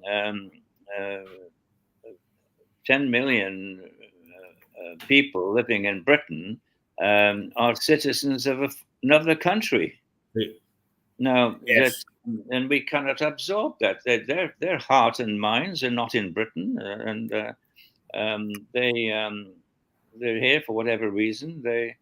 But that's 1 in 6. You cannot assimilate that, and this total nonsense about multiculturalism. As I've said before, if you're going to bake a cake, all the ingredients have got to meld into the same mix. Cake. Absolutely. If you have a cake and you eat it and you can still taste the egg and still taste the flour and the sugar separately, well, that's multiculturalism, which is the biggest myth of all. You need assimilation, and you can assimilate at a given rate, but you can't do it. And that applies not just in the ethnic mix; it applies in everything from housing, transport, education, costs, you name it, social service. Harry, you've been in public relations at a very high level. And for a very senior airline, for one instance, why is it that these ideas can grip? That something that has been a part of the country for a good many years suddenly becomes unacceptable. What is it that drives people to change their opinion and sneer at things of the past? I think in the modern world, the inordinate amount of impact that social media has. I think, and particularly on young people. And young people, in all societies, it's the young people that tend to be the cutting edge of society. They're the ones that drive change, and they're being fed a whole series of values which are alien to what people of our age have, and which isn't an unhealthy thing. It's again cyclical. Society has to move; it can't just stay still. I think there's been a tremendous influence, as I say, by social media, and the concept of nation states, the concept of being loyal to your country, to take up arms to defend the integrity of the nation has been lost. I wonder how many young people we're just about to celebrate the Normandy landings here in Normandy. And I wonder how many young people would take up their Lee Enfield 303s and go off to war to defend their country. No, not so many. Yes. It's you say young people being the cutting edge, but I remember the society in which we both lived, that of British Columbia, under a party called Social Credit, which was headed by a prime minister called W.A.C. Bennett, who was astonishingly successful. I think, Mhm. came to power in something like 1953, 54, and Mhm. wasn't dumped until 73 or Mhm. 72, which is something like that. And I can remember when I first came out of university, railing against Bennett and what an awful man he was, and he was raping the natural resources and so on and so forth. And until when I left British Columbia, he actually, along with my heroine, Grace McCarthy, bought me an honorary lifetime membership as a citizen of British Columbia. I mean, obviously with maturity, I switched my thinking, and Bennett was not subject to the whim of younger people. After he won election after election, he would come out and wave and say, "Everybody loves me except the people." Well, he was. And he was your typical old style politician. I think that's a wonderful character. And remember, his son became premier of British Columbia. Yes, Oh, Bennett, he Bennett, was. Bennett the Younger. He became prime minister after, not prime minister, premier of a province, not the prime minister of the nation in Canada.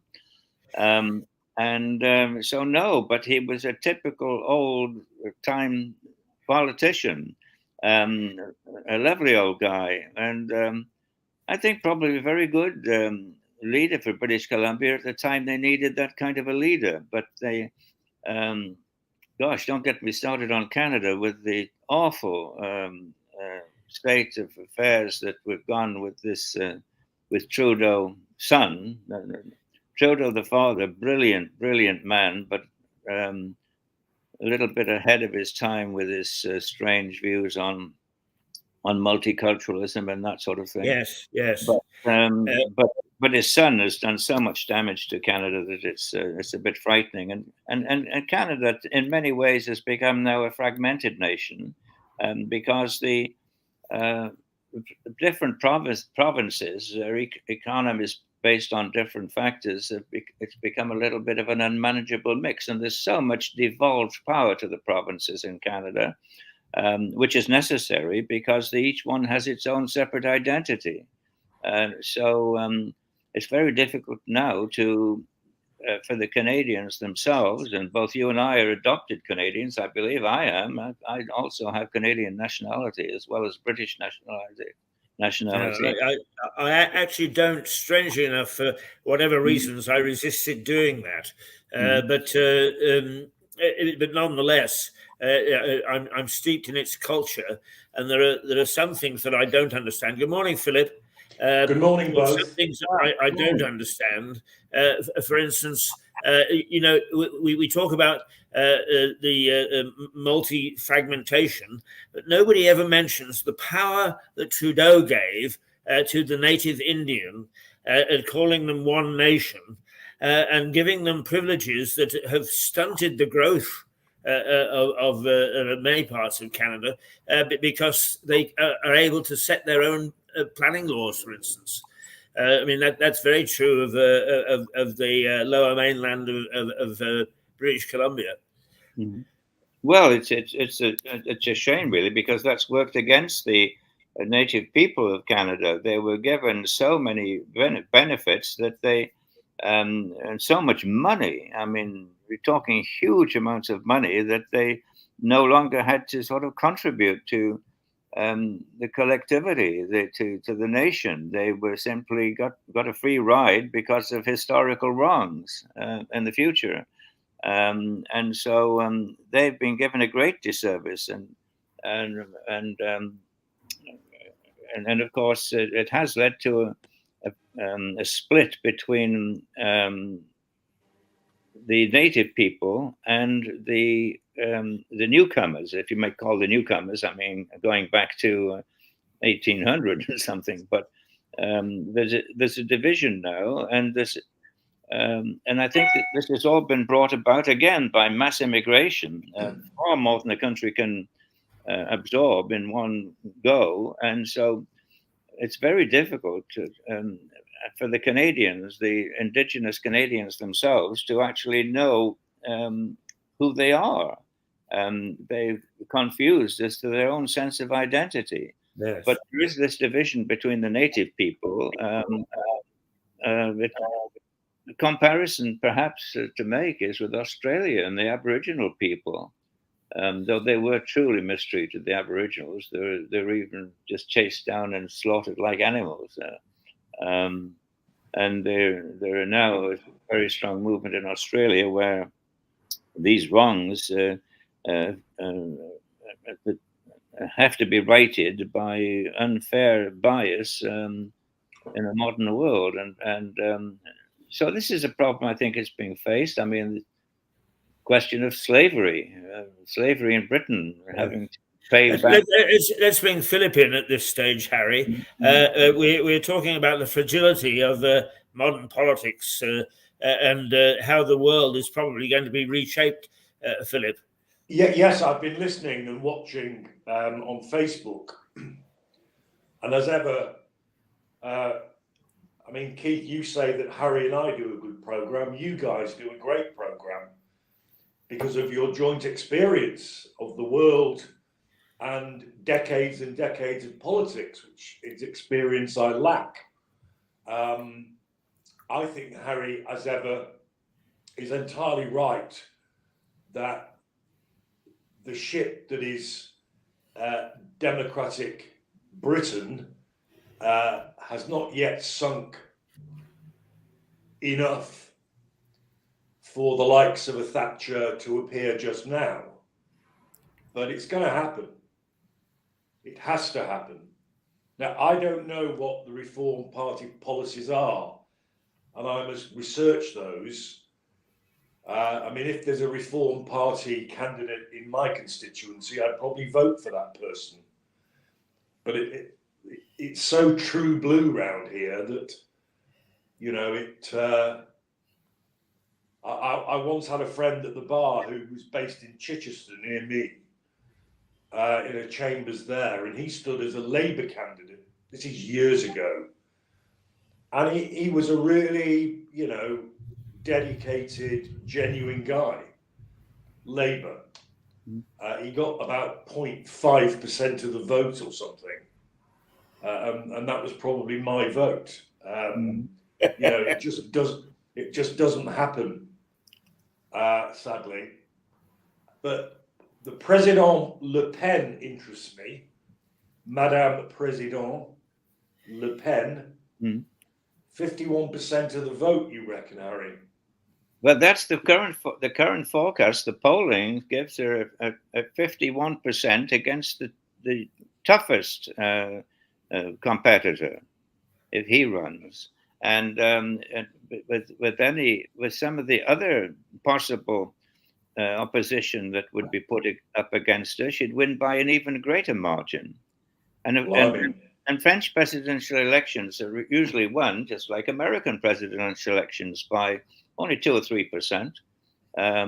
There's rarely do you get real landslides in the US or French elections. It's usually, 48-52 or something like that. So 51% polling at this stage in the game, with 3 years left to run in the Macron presidency, is quite a margin.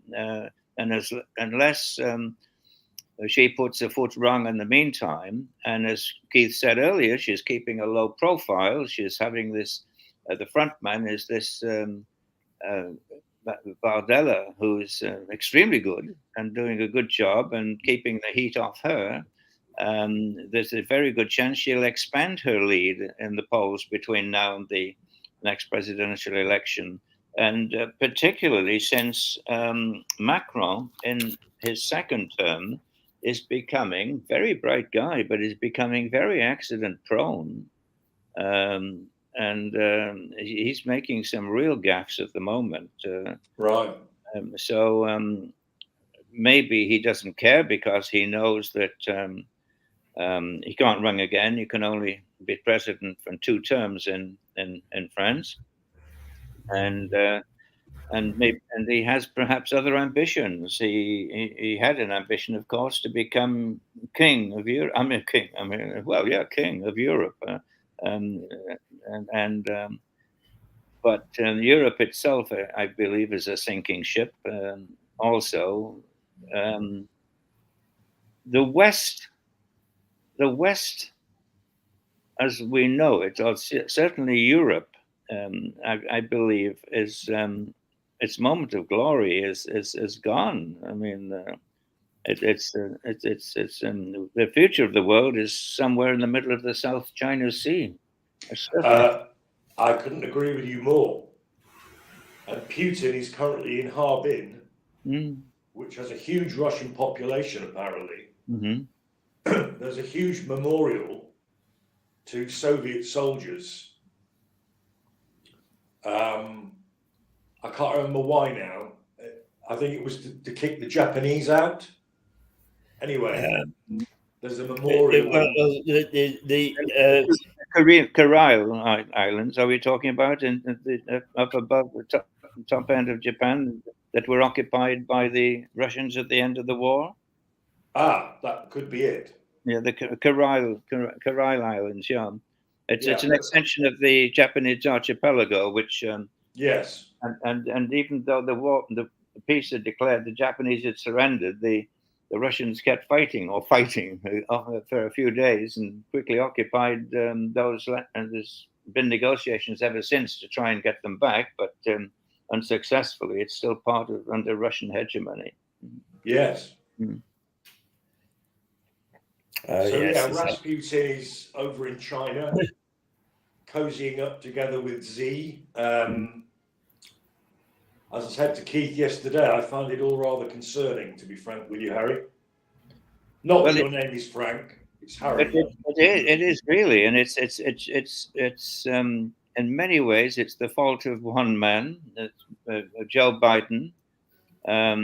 He's done more damage under this presidency than virtually anybody. If we're now taking a much broader picture, a global picture, China is in bad shape. China has a demographic problem, shrinking population.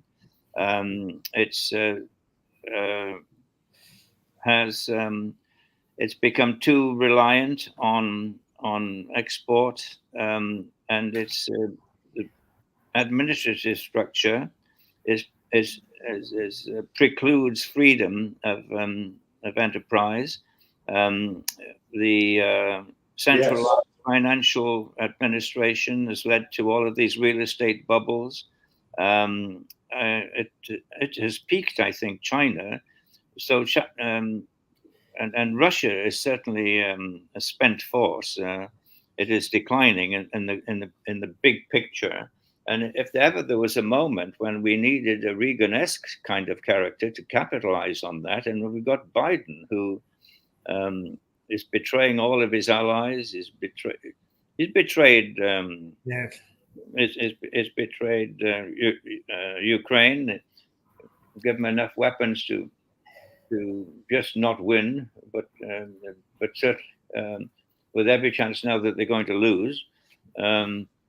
Well, I think there's every chance of that, but I mean, it's betrayed. It wasn't Biden who blocked the money, was it? In fairness, it was the Republicans. No, it was the Republicans that, for political reasons, stopped Biden's latest care package to Ukraine. But standing back a little bit, the massive aid, in dollar terms, the billions, this last package, $60 billion that went to Ukraine, has only ever contained enough weaponry for a holding action. He's never supplied them with the cutting aid weaponry necessary to truly defeat the Russians. Not to defeat Russia, but to kick the Russians out of Ukraine. And yes, you've said before, you've given the example of long-range missiles. Yeah, the longer-range missiles, the F-16 fighters, the latest model tanks, the latest modern Abrams tanks. They haven't been supplied. No. It's just given them enough to have a holding action. And of course, that last aid package to Ukraine has been delayed with disastrous effects now, because it's allowed the Russians to get back onto the offensive again. But one of the reasons why the Republicans delayed that is because they linked it to the continuation of the building of the Mexican border fence. Quite so. And and Biden had been letting in millions, literally, immigrants and flooding in, not just from Mexico, but through Mexico, coming from Central America and beyond. And that too is more than the U.S. can assimilate. And the Republicans were worried about that, so they felt that the only way they could force Biden into closing that southern border is to withhold the Ukraine aid package, because he needed that, and so they needed the other one. So it was a little bit of horse trading. Yes. And so I don't understand why, as people supposedly as politically aware as those people in the American Congress, haven't understood that the Russian bear and the Chinese dragon, when cornered, strike out. And that's what we're beginning to see now. They're striking out. We've actually forced them into a position of clawing back, like Mama Bear protecting her cubs. Well, Keith, for the first time on the glorious platform of Mirador Television, I disagree completely. Oh dear! I think China is a paper dragon. I believe that China keeps advancing every time we show weakness, and the same is true of Russia. When Biden said that, well, a small incursion would be okay, he literally said that a small incursion would be okay. We're not going to go to war over that. Well, that was an invitation for Russia to invade. And when Biden just pulled the rug out from under Afghanistan, that emboldened Putin, and so he launched his. He said, "Well, these guys are weak, and they won't be any problem. We'll just push ahead." But the second you stand up and shout and roar and stamp your foot, they back off. I do not. I think Dr. Mark Maybe from sunny Stoke-on-Trent. Sunny Stoke. Hey up now, Duck. Hey up, me duck. Hey up, me duck. Hey, Clayheads. But just to finish that point, welcome, Mark, of course. Oh, Harry. Hi there. But I think it's the weakness of the West that has emboldened the Russian bear and the Chinese dragon. I'm reminded of the fact that when Trump went to see this awful little character in North Korea, everybody laughed. But they met face to face, and I think what's his name, Kim Il Jung or something? I forget his name. Kim Jong Un. That's right. Yeah. He suddenly realized that with Trump, he had just somebody as unpredictable and off the wall as he was, and he quietened down. He only started shooting his missiles left, right, and center, and so-called test operations once Biden got in. I mean, so let's go back to Reagan with Star Wars. I mean, when Reagan launched the Star Wars project and was prepared to put the billions, the trillions of dollars on the line, that Russia just realized it couldn't compete, and that's the rot set in, and they backed off, and the Russian Empire collapsed almost overnight. But when you display weakness, you encourage the aggressor, and certainly if you do it both by act and deed and by statement, as Biden does. A track record of Biden is going more to destabilize the world than it's been the worst American president certainly since Carter, if not ever. and it's awful. Mark, you actually a couple of weeks ago became part of the audience of Question Time on BBC, which appeared in Stoke-on-Trent, and you came away somewhat disillusioned and disappointed. Do you want to pass that on, that experience on to the boys? Because I think that it helps with our debate. Yeah, it was the normal invited audience to Question Time, held at the King's Hall in sunny Stoke. Everyone had to get there for 6 o'clock. Transmission wasn't until 8 o'clock. Sat around for a long time. Fiona Bruce was really good. She came in. She did a really good briefing. And then there was a practice session. I prepared a question which was predominantly about Stoke. Stoke is the monkey dust capital of England, and I want to know really what we're going to suggest to do about drug problems generally, but particularly in Stoke-on-Trent, because no one will go into the top shopping centre, Hanley, or Stoke-on-Trent itself. In fact, I won't even walk from the railway station to my house because it's just dangerous. So I thought the programme would predominantly be centred around issues of interest to the audience, particularly local interest. But really, there was only one question out of 5 that was about Stoke-on-Trent, and that was about levelling up that got the interest. But it was predominantly around Gaza, Israel, the NHS. It was very generic, and it was a bit disappointing because I thought they had Lisa Nandy on. She non-stop. It was a bit like a talking shop, and they only got through 5 questions, and it was a bit like last night.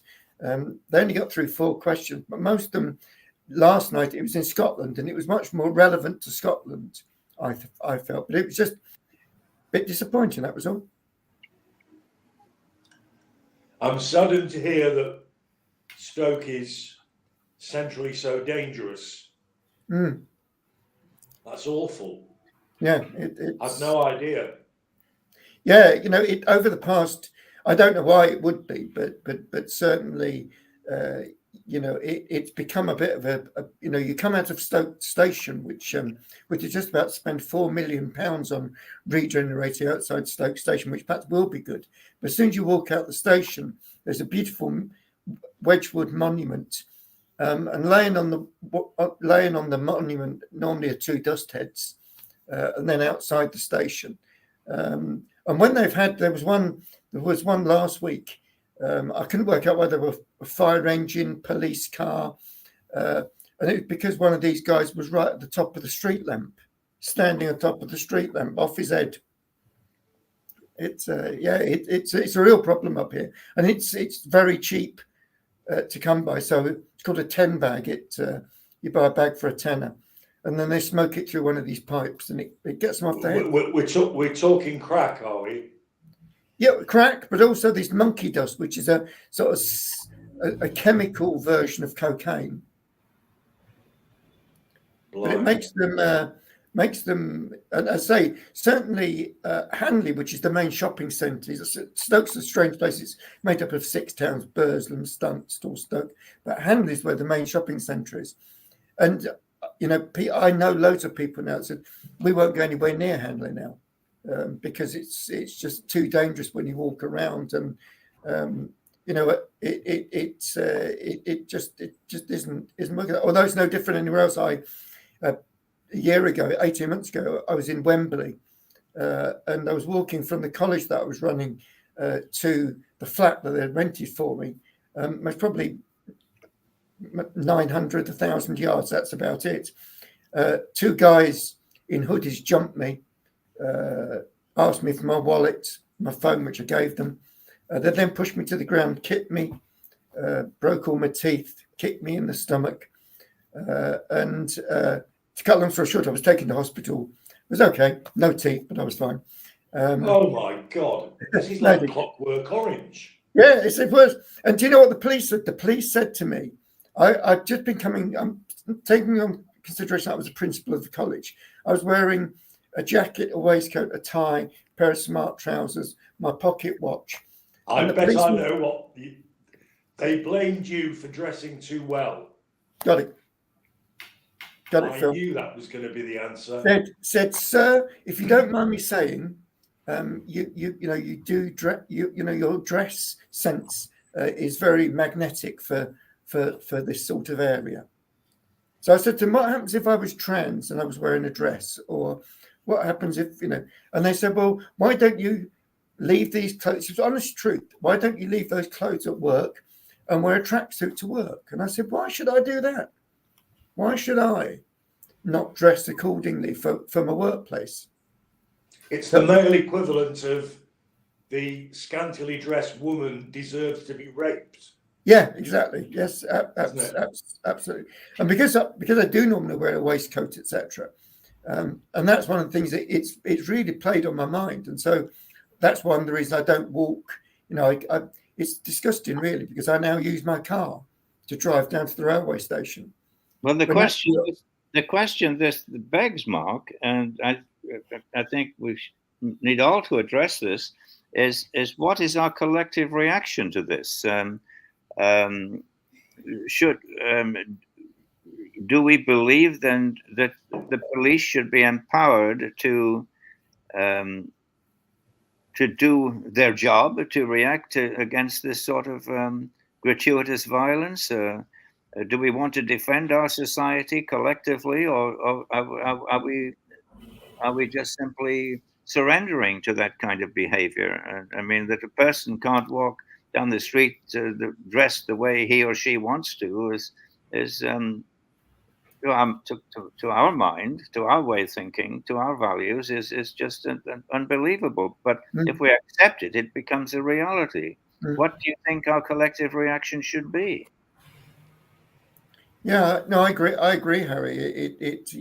One of the problems is that and I know the government will say, we rarely, in Stoke-on-Trent, we rarely see a bobby on the beat. So you rarely see police. We see a few of these community support officers, but they don't have the power to arrest. They won't. One of these guys was on monkey dust. He went with a chisel into the Douglas Macmillan Hospice shop and threatened an 82-year-old lady with a chisel. He then went down the library and did the same in the library. Dougie Matt now has to have a full-time security guard on duty, costing £60 a day. And he's still running around Stoke. They took him in, put him in the cells overnight. Now, in the good old days, he'd been done for, Phil will know better than me, much better, but that, I guess, grievous bodily harm or something like that. But they just take him in. They don't want the paperwork. They get taken in for the night, and the following day they're out. Well, the offences he committed was possessing an offensive weapon. Not because a chisel is offensive per se. It's not like a flick knife or one of these what do they call them? Some zombie knives that are offensive in themselves. But the way he was using it meant that he had the intent to scare people, possibly injure them, and he was displaying threatening behaviour. So there's at least 2 offences there he should have been charged with. Yes. Plus, visibly being under the influence of a drug. Well, I was appalled. About 18 months ago that the response of a couple of police chiefs was every copper should have a degree. What sort of response is that? Well, it's testicles, quite frankly. The ones who go in with degrees are fast tracked to a very high rank. Yeah. They have no life experience. They have no beat experience. Nobody does have any beat experience these days because there's nobody on the beat. Yeah.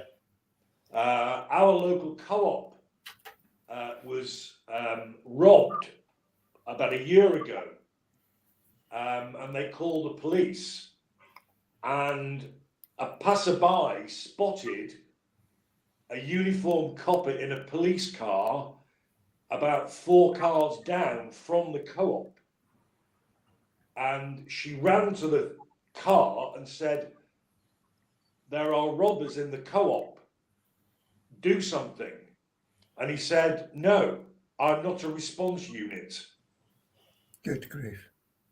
Seriously, I'm not a Beggars belief. response unit. No, I'd heard about that. In fact, I read about a report Yes. to that effect in the Yes. newspaper. Yeah, so that's... It was headline stuff. I'm not a response unit. Mhm. And carried on eating his sandwich, basically. Mhm. And by the time the cops did turn up, the robbers had gone with a load of shoplifted goods. But linked to that, Phil, it's equally ridiculous that we have the same thing here. The police won't even come out unless there's been £200 worth of stuff nicked. I didn't know there was a minimum nicking. Yeah, there's a nicky value, a nicker value. Exactly. There's a nicker value, goes with your testicles. Yeah, it's what the shopkeeper says, "Oh, knickers." Oh, knickers, yeah. The other one says testicles to you. Now, let us ask you a question then. The question is, to combine the two subjects that we were talking about earlier, if somebody created a political party that said, okay, we will put an end to this and we will do it and indicate how they would do it in practical terms, would we vote for them? Would we, the 4 of us, or would the collectivity, would all our fellow citizens vote for it? Well, in my view, none of the 4 of us would believe it for a nanosecond. You can't just change policing without more and more funding and training. Mm-hmm. And in their defense, because I came across this so many times when prosecuting cases, the funding strictures on the police are quite horrendous, actually.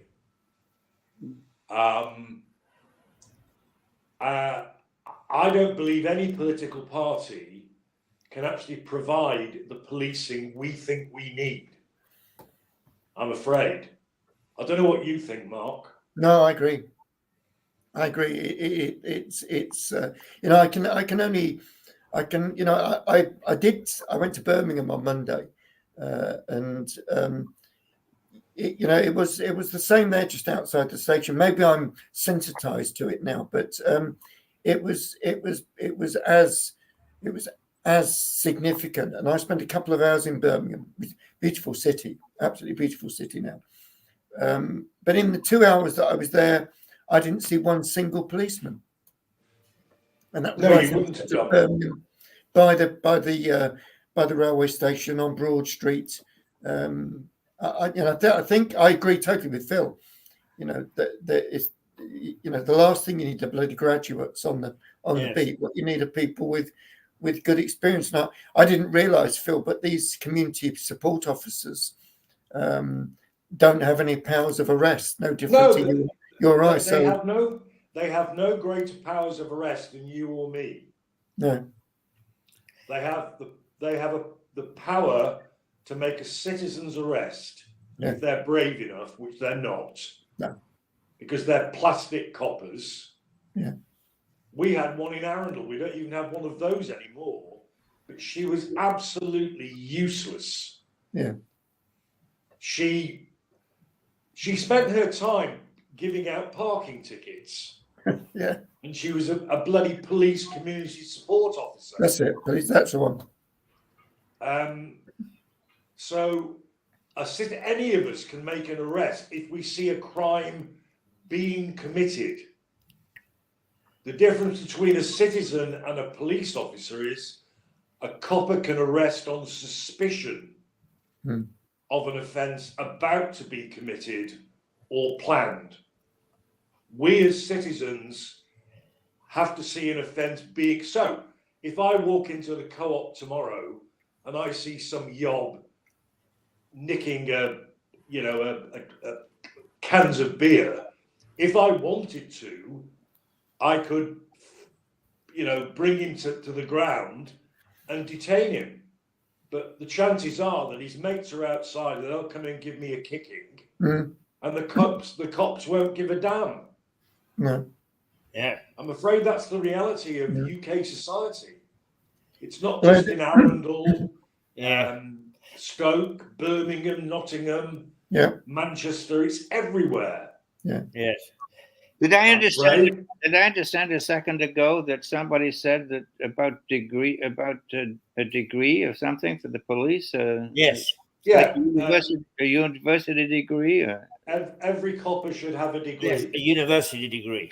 Yeah, Well, every copper should have a degree. Now, this is only some police chiefs. It wasn't necessarily widespread, but it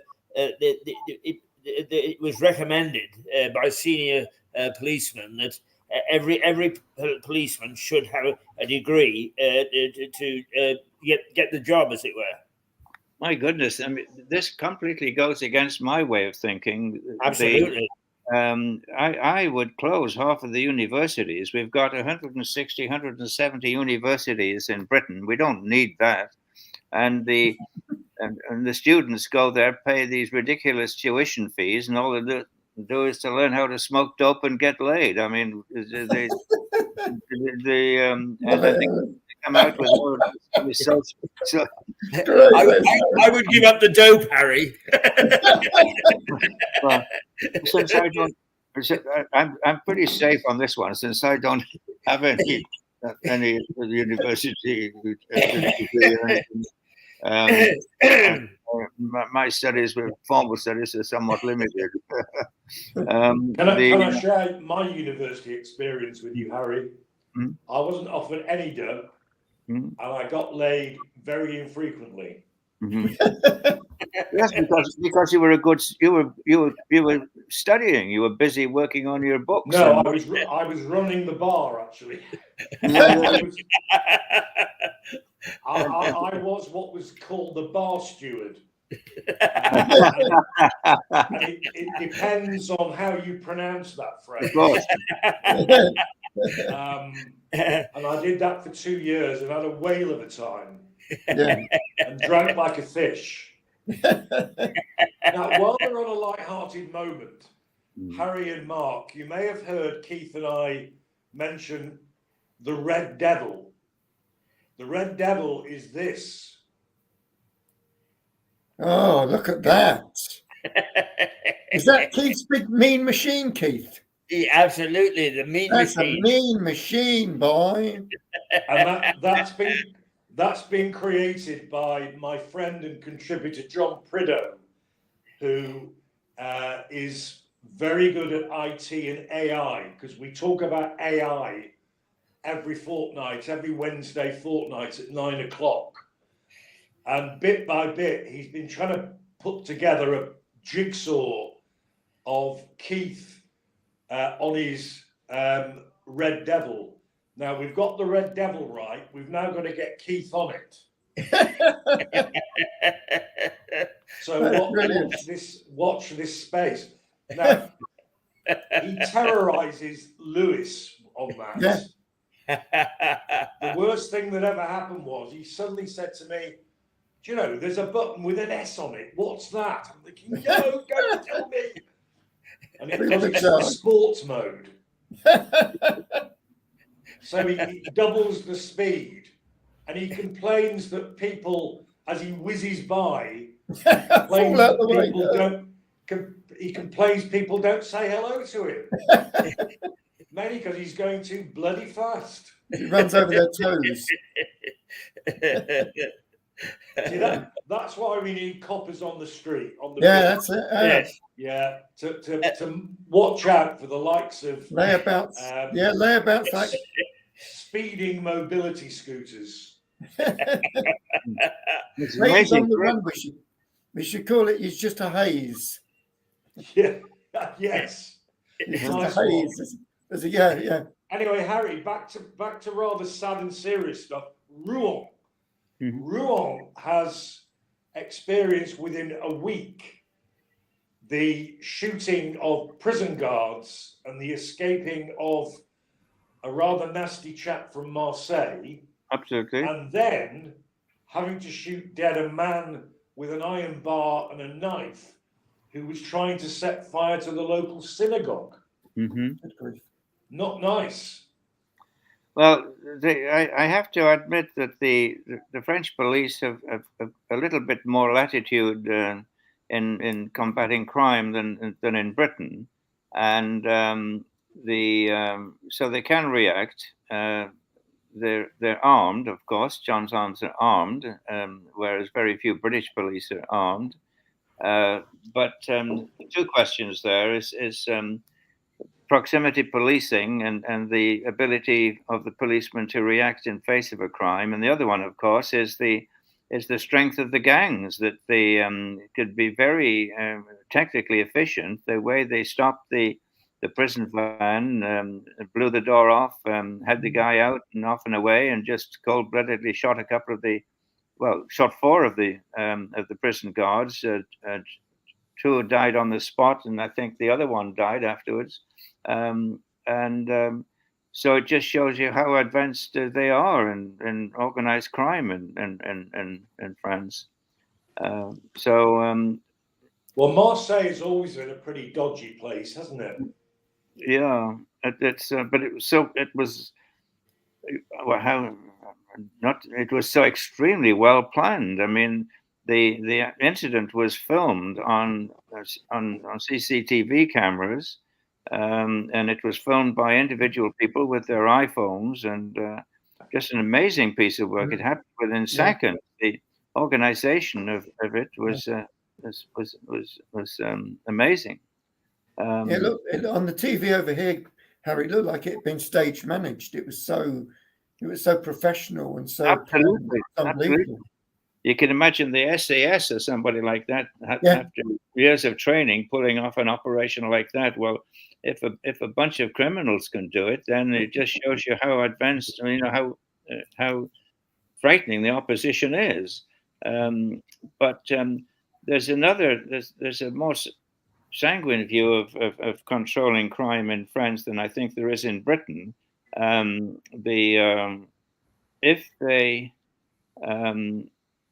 If they find these people, they are not very gentle with them. I'm trying to choose my words here. They would not hesitate to extract confessions from people by physical means, and there's a very strong ethic in the police force here that. If a policeman shoots a bank robber, there is an immediate inquiry, and the policeman is usually exonerated, of course. But the police themselves are given the latitude that if they capture a bank robber and they need to find out who his associate is, they find out who his associate is very, very quickly before they charge him. Yes, well, you see what I'm saying. I'm not going to come out with a direct accusation of torture or anything like that, but they don't beat around the bush.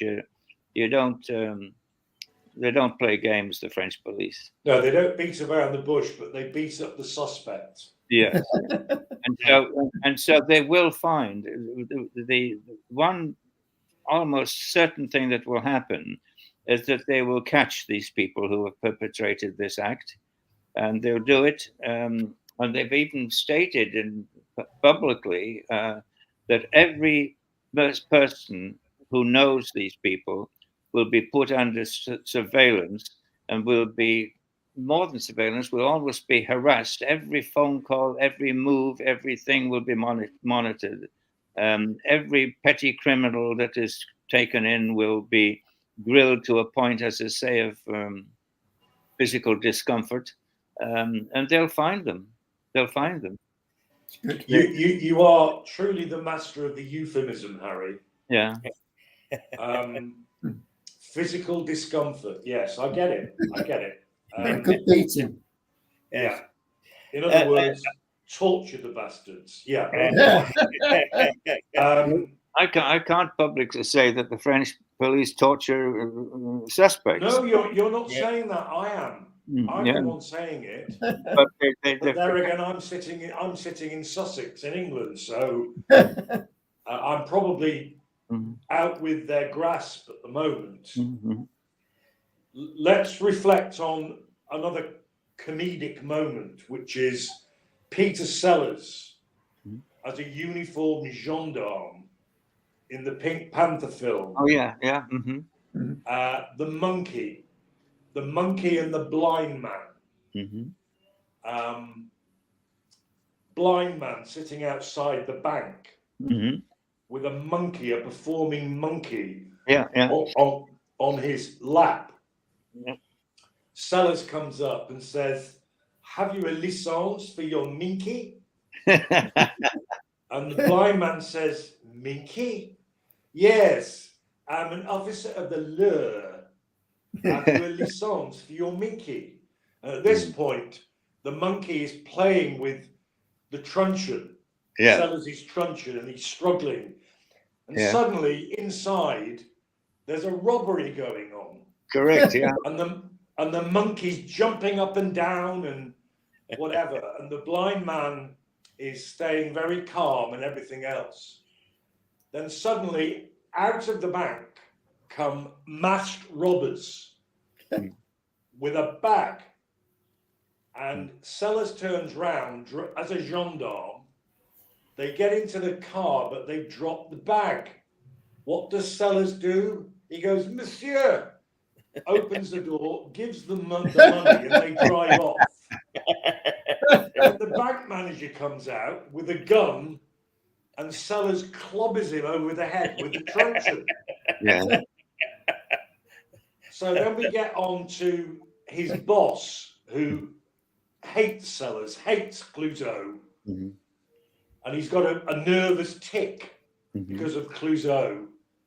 And Sellers says, "How can a blind man be a lookout?" And the boss says, "How can a complete idiot be a police officer?" Because the blind man wasn't blind. No, the blind man was the lookout. Sure. It's one of the funniest film sequences, in my view, you will ever watch. Yes. It's just But brilliant. you know, dramatization sometimes brings home to you exactly the situation that Harry has just described with the gangs and so on. Have you seen the movie with Liam Neeson, Taken? No, but apparently they say it's his best movie. It's what, sorry? It is said to have been his best movie. It is a very good movie. But the theme, of course, is that he is ex-government spy or agent, and he takes on the Albanian gangs in Paris all on his own. And of course, that is a good way to gauge how people react to these things.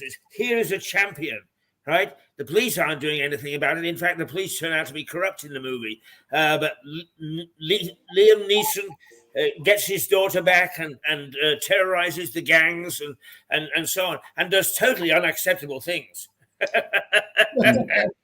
It is, of course, complete fantasy, Keith. It may be, but the thing is that if in fact the police went one step further, would they find community support? Of course they would. Yeah. Of course they would. The problem with the British police is that they are constrained not just by finance, but they're constrained by the Police and Criminal Evidence Act and its increasing regulation. So it gives the crims the upper hand because they have to be careful. When I started at the bar, there was no Police and Criminal Evidence Act. There was a collection of limp advisory rules called the Judge's Rules that basically said, if you can avoid it, please don't beat the crap out of them. You know, if you can avoid it, don't fit them up. Don't make up confessions. If you can avoid it, you know, try and make a proper note of what these people say in interview. This is all, I'm going back to 1979, so this was before even tape recordings. Yeah. You know, in those days, it was purely word of mouth. Solicitors weren't allowed in, so coppers, usually 2, suspect, all written down, signed at the end as what they call a contemporaneous note. And you know, every crim you represented claimed duress, claimed that the confession was forced out of him or her, and 60% of them were telling the truth, because the cops just would do it. And that ended up with the Police and Criminal Evidence Act. Yeah. I remember doing a case. So the Police and Criminal Evidence Act, with all its strictures, came out in the date is 84, but it was in force from 85,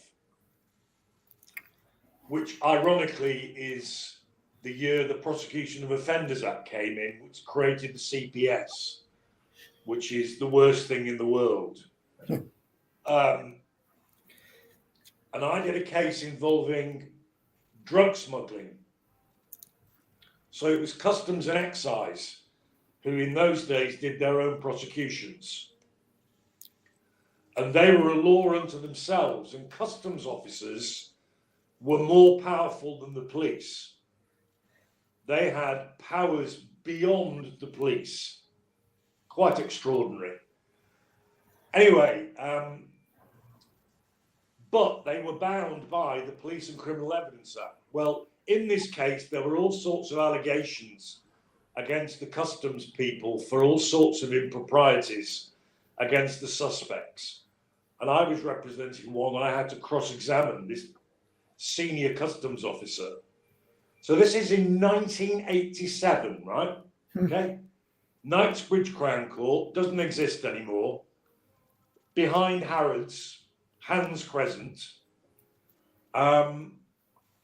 cross-examining a customs officer in 1987, and I suggested to him that he hadn't followed the procedures laid down by the Police and Criminal Evidence Act, and his answer was, "Sorry, sir, what's that?" Yeah. That's a true story. I said, "You haven't heard of the Police and Criminal Evidence Act?" "No." PACE, its acronym? No. Unbelievable. 1987. Yeah. Hello, Melissa. Hello, gentlemen. How are you? Morning, Melissa. Good All the morning. better for seeing you. Good to see you too. Mark is glowing. Oh, Harry good. is glowing. Keith is glowing. Sun's shining on Keith. And I'm the big bad wolf. We're in full flow this morning, Melissa, having a real go at Law and Order. Law and Order. Okay. I don't really know what that is. I'm in the United States.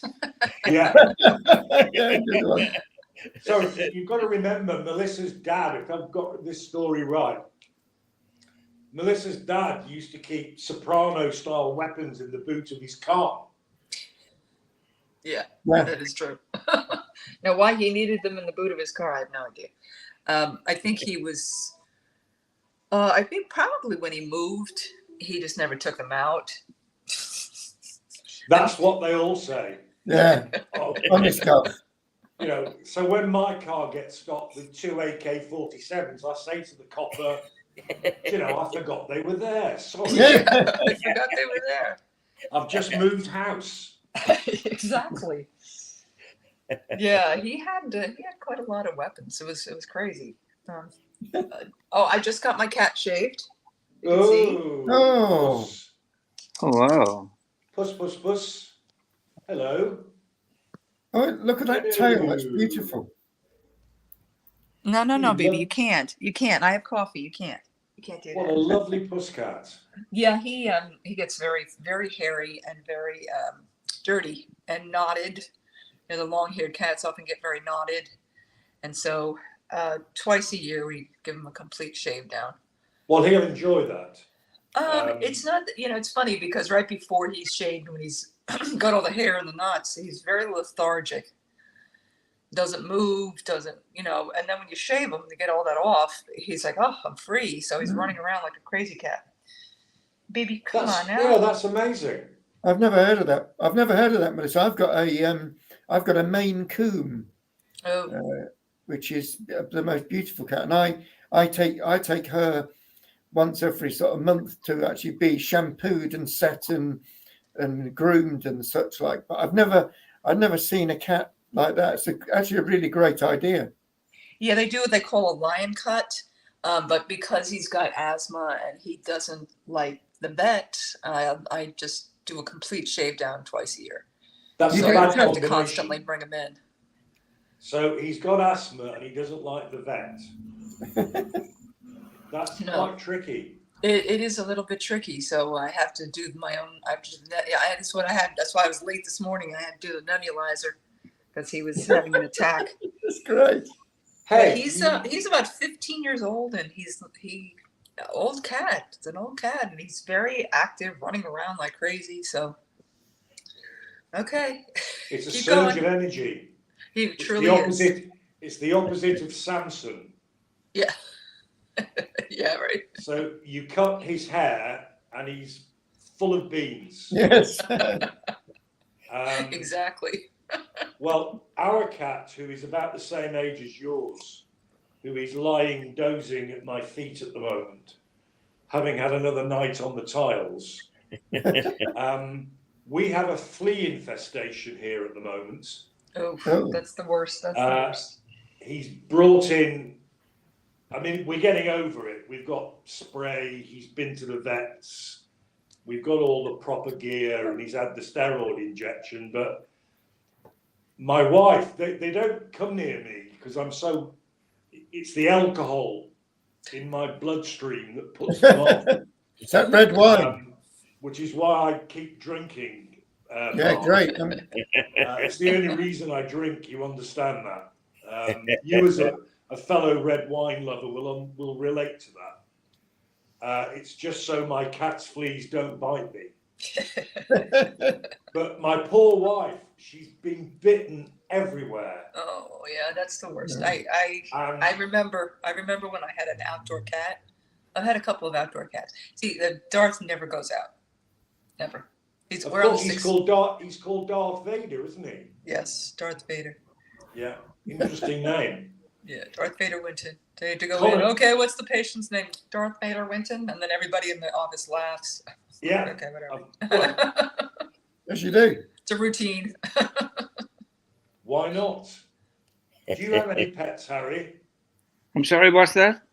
Do you have any pets? Oh yes, we've got 2 cats, and I'm just fascinated with what I've heard there about shaving the cats. And isn't he cold? Does he get? Is he warm enough? I mean, what? I mean, it's warm here. It's okay. You know, it's starting to get. I mean, we get weather like. I mean, we're on the same latitude as Naples. You know, so we get very warm here. So in fact, it's actually a good thing too, because and we're on the 6th floor of the apartment building, and it gets very hot. It's like it's a brick building. It's almost like an oven. So we have to have air conditioning and all things like that. But now it's relatively nice. So he's more. I think it's more. It's not even so much temperature, but like doesn't feel as protected. But then at the same time, he's far more active, running around, playing, jumping, whereas before, really not. It was almost like the fur is very heavy. So, you know, what do they always say? If you don't move, you're not going to live too long. So. That's why Harry's 88. He moves all the time. But we love him. We love. Oh, wow. How cute. Connie, it's Connie. It's Kathleen. Connie. Hello, Connie. Come quickly. The visual I have of Mark. Oh, look at Oh, that look, there's another one. Hello. How cute. How adorable. Bonjour, madame. This one, Melissa's cat has been shaved there. It's a long hair which she shaved. Come on, baby. Show everybody. Show everybody. Its tail. Oh, tail. Pussycat. It's fantastic. Well, he had to be all cleaned up, and then he had his dental. He had his dental appointment too, so he's all shiny teeth like the Cheshire Cat, you know. All happy. Little baby. You couldn't write this, could you? Who is that lovely pussy cat that you had on your shoulder, Harry? Well, That was his wife. one of our little cats, and she was the runt of the litter at the time, but she's just proved to be wonderful. And in fact, our life circulates around our cats. I think they dominate our. Yeah. They do. They have a tendency to do that. Yeah. Look, can we all agree that one of the funniest aspects of this conversation is the thought that Professor Mark Maybe takes his cat, was it once a month, down to the local hair salon? Yeah. It's shampooed, Shampoo set. washed. I mean, Yeah. do Shampoo they do set. you at the same time? Yeah, shampoo. Ponytail, look. Lovely. Off yours. Absolutely lovely. You mentioned the Cheshire Cat, Melissa. I am from Cheshire. Cheshire is a county in England, in the northwest. I'm from a town called Stockport, which is nearly as awful as Stoke. But that's Cheshire. But in Stockport, very few people grin and smile. It's a bit of a myth, I'm afraid.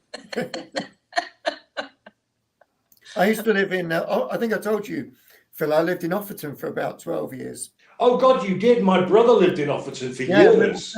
Just up the road. This means nothing to somebody who lives in New York State. There we go. No. Honestly, UK is just this mystical land. Is it real? Are you actually real? Those of us who live here would never call it mystical. No. It's just, sadly, it's very real. You've got this king, and I mean, it's very. I've been there many times, obviously, but it's. I still find it to be, and I know you don't find it to be this way, but I find you all just. Everybody in the UK, you're just so adorable. Like the way you speak, your accent, it's so cute. I even have it on my phone, my Siri. Actually, I chose the Northern England Siri. I just thought it was just. It's just the different accents fascinate me.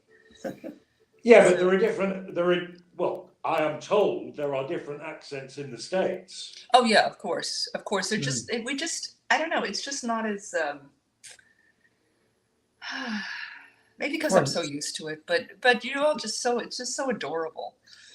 Like sorry, we're all beginning to melt here.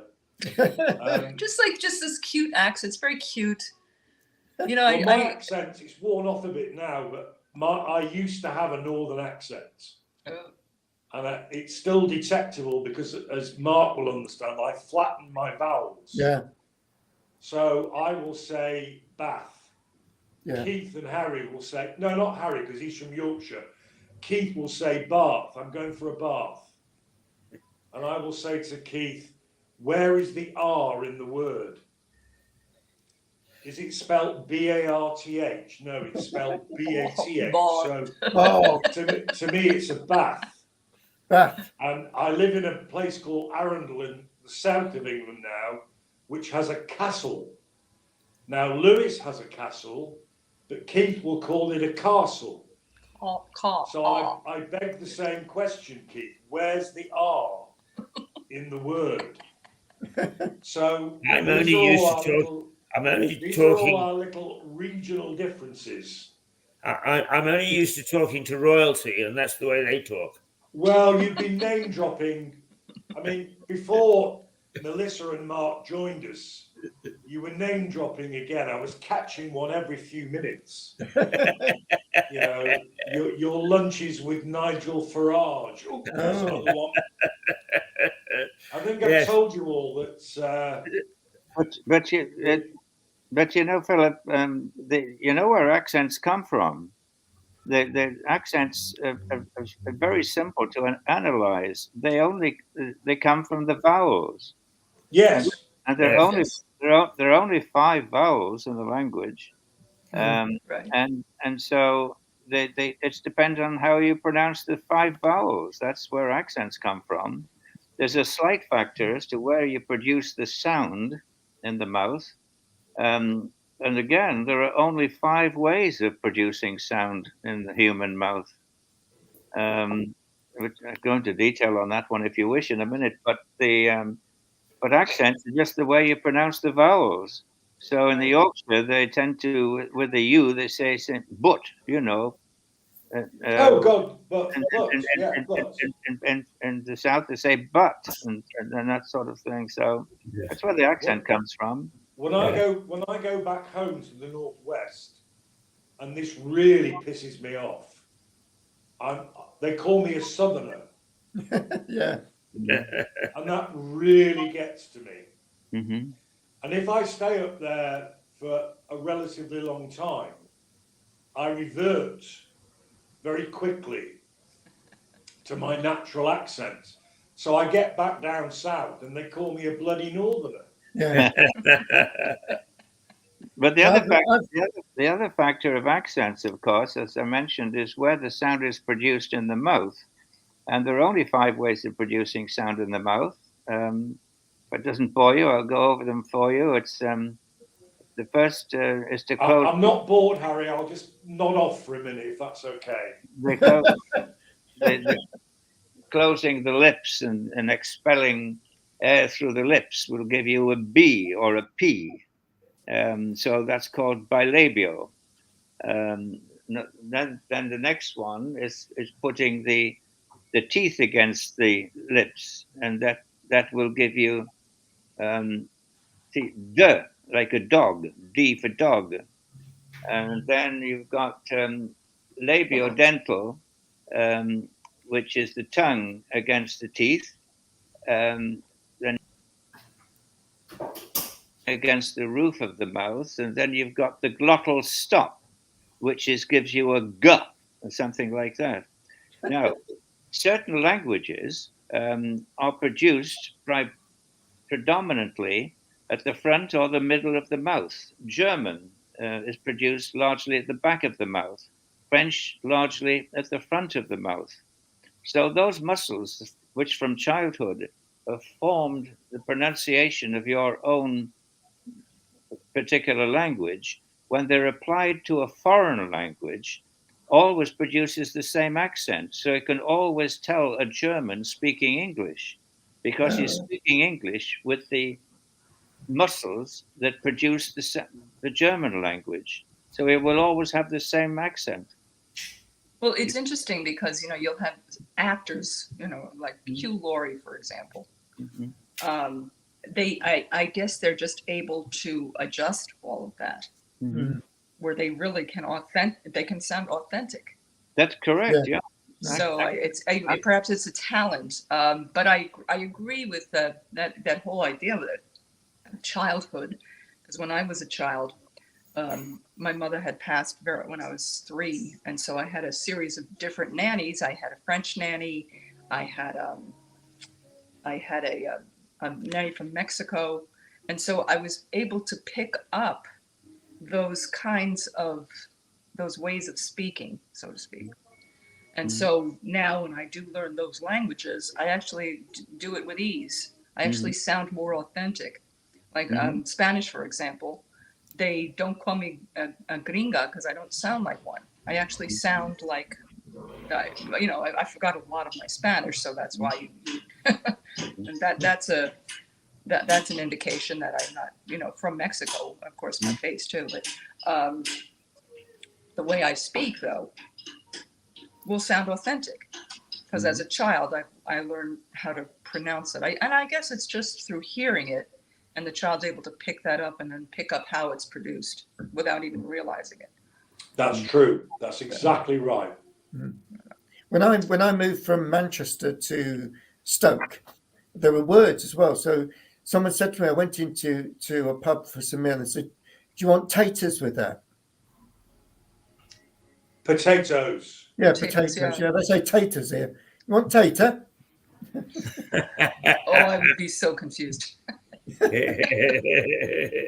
Well, that's true too, because there's the vernacular. There's the part of language which is vernacular, and I'll give you a good example. In Yorkshire, where I come from, if I spent the afternoon eyeing Clemmies at Spuggies, what would I be doing? Eyeing Clemmies at Spuggies, what would I be doing? Well, Even I have no idea, No because idea. Yorkshire is a completely different planet to me. So to eye in Yorkshire, in Broad Yorkshire, Dales, on the somewhere like that, to eye is to throw. Oi me shovel, mate. Pass me the shovel. Oi is to pass or to throw. A clemmy, eyeing clemmies at spuggies, a clemmy is a stone, and a spuggy is a sparrow. So I'd have spent the afternoon throwing stones at sparrows. Eyeing clemmies at spuggies. Now, that's the language that I spoke when I grew up. Wow. Is that what they do there? They throw stones at sparrows? Yeah. No. I never What a lovely way to spend an afternoon. Yeah, hey, Melissa, that's going to be useful for you, Melissa. When you're going to work today, you can use some of these words. Yes. So give us some taters. Give us some taters, duck. That's the taters.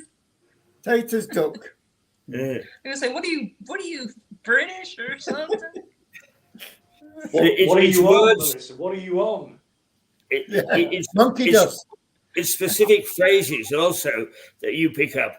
When I first came back from Canada, I would say to my newsroom staff, "Is if you're not careful, you will lose the whole ball of wax." And they would look at me as if I was speaking some foreign language, which I was. Is they had no idea what I meant. I know what you meant. Canadianism. Here's another thing. So if you ever go down to the south of the United States and someone says, "Oh, bless your little heart," what they're saying is, "You're an idiot." Yes. Well, we have a near equivalent of that. If somebody goes bless at the end of a description, it sort of means not what it sounds like. So if you have an objectionable person or a nosy person or somebody unpleasant, whatever, they'll be described and then you'll go bless. Yeah. Bless. It's just a very euphemistic way of saying they're a bit of a git, Give me more British insults. No bad. What? No bad. It's funny you should mention that, Melissa, because only last week there was a newspaper article that showed how our our youngsters are no longer using the insults that my generation use, or God help us, Harry and Keith's generation use. So, plonker, git. Did you read the article, Mark, by any chance? Yeah, I did. Yeah, I'm just trying to think of some others, but plonker was a big one. So many words of insult are disappearing with the youngsters. They're coming out with their own. It's an evolution of. Right. And I have to say, the new ones are far ruder than the ones I used to use. Yes. Yeah, but it's generational, Philip. I mean, even words that the kids use, they'll invent new words to exclude people who are only 2 years older than they are. Right. Oh, It's right. their own language. Because to establish their separate identity. But if we talk about swearing, it becomes almost an ethnic factor. Interestingly enough, Melissa was talking about Spanish there, and nothing is. And I was talking about the glottal stop. You know, the jota in Spanish, hija. You know, hijo, and that's coming from the back of the mouth. But the Spanish, being traditionally a very religious race, you know, Catholicism, many of the swear words in Spanish are based on religion, whereas in the English language, they're based on sex. So particularly, Yes. Well, interestingly enough, because I was actually from Mexico, they don't have that guttural sound like they do in Spain, and a lot of the cursing or a lot of the foul words are sexual. In Spanish, in Mexico. Okay, that's interesting because in Spain itself, and I did spend some time in Spain as a kid. And I've worked a lot in South America.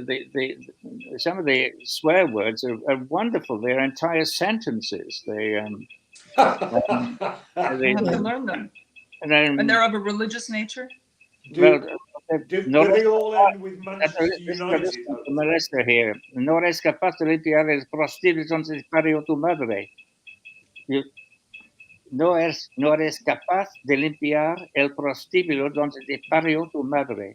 You're not fit to clean the brothel lavatory where your mother gave birth to you. Oh, God! Now, that is powerful. I mean, that's brilliant. That's brilliant. I love it. I was trying to understand, what was it, the word brothel? No, and I'm like, no eres capaz. No eres that capaz word I just didn't know. I'm de sorry. limpiar el prostíbulo, which prostíbulo is a brothel lavatory, where te parió, gave birth to you, tu madre. But also the facial expression can add to it is when Hugh Grant blows off the film star. His roommate says, "You prat." That's another word. Julia Roberts, the Notting Hill, the movie. But what about the English penchant for understatement and insult? What appeals to me? That's what I would like to know, actually. Well,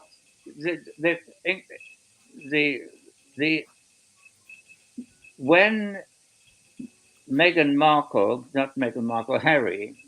Prince Harry, came out with all of these accusations against the royal family, the Queen allegedly said, recollections may differ. Now that normally would be translated as "you bloody liar." and you know, if in a conversation when something really terrible has happened and somebody's done something not nice, somebody will say, he's not a very nice man. Yes. You know, the weight of that is the linguistic, the actual expressive weight of that is much more powerful than an insult in the English context. The whole concept of English understatement is at play, and that's ethnic. That's something that tends to be more natural to the English in England than to the English in Canada or the States or wherever. I think oh, that's awful. Yeah. I had a friend at the bar, a female friend at the bar. What that means, Melissa, if you don't know, is I used to be a barrister in England. Right. So, I for a moment I thought a woman at a bar, but then I realized no, he's a barrister, so he's talking about it. Look down the pub. But barristers specialise in two types of bar. One is the professional bar, the other is the alcoholic bar. Yes, One Most guy attorneys knows I one know more do than both. alcoholic one. And sadly, in my generation, it was the second one that predominated, which is why I'm a complete alcoholic now. But she was so well brought up. She was so well educated at, top single-sex female schools. The worst I never heard her swear. The worst insult I ever heard her utter was to do with a truly revolting man she was prosecuting for the most horrendous offences. And the most she could come up with was, "Isn't he absolutely beastly?" Beastly. Absolutely beastly. Beastly.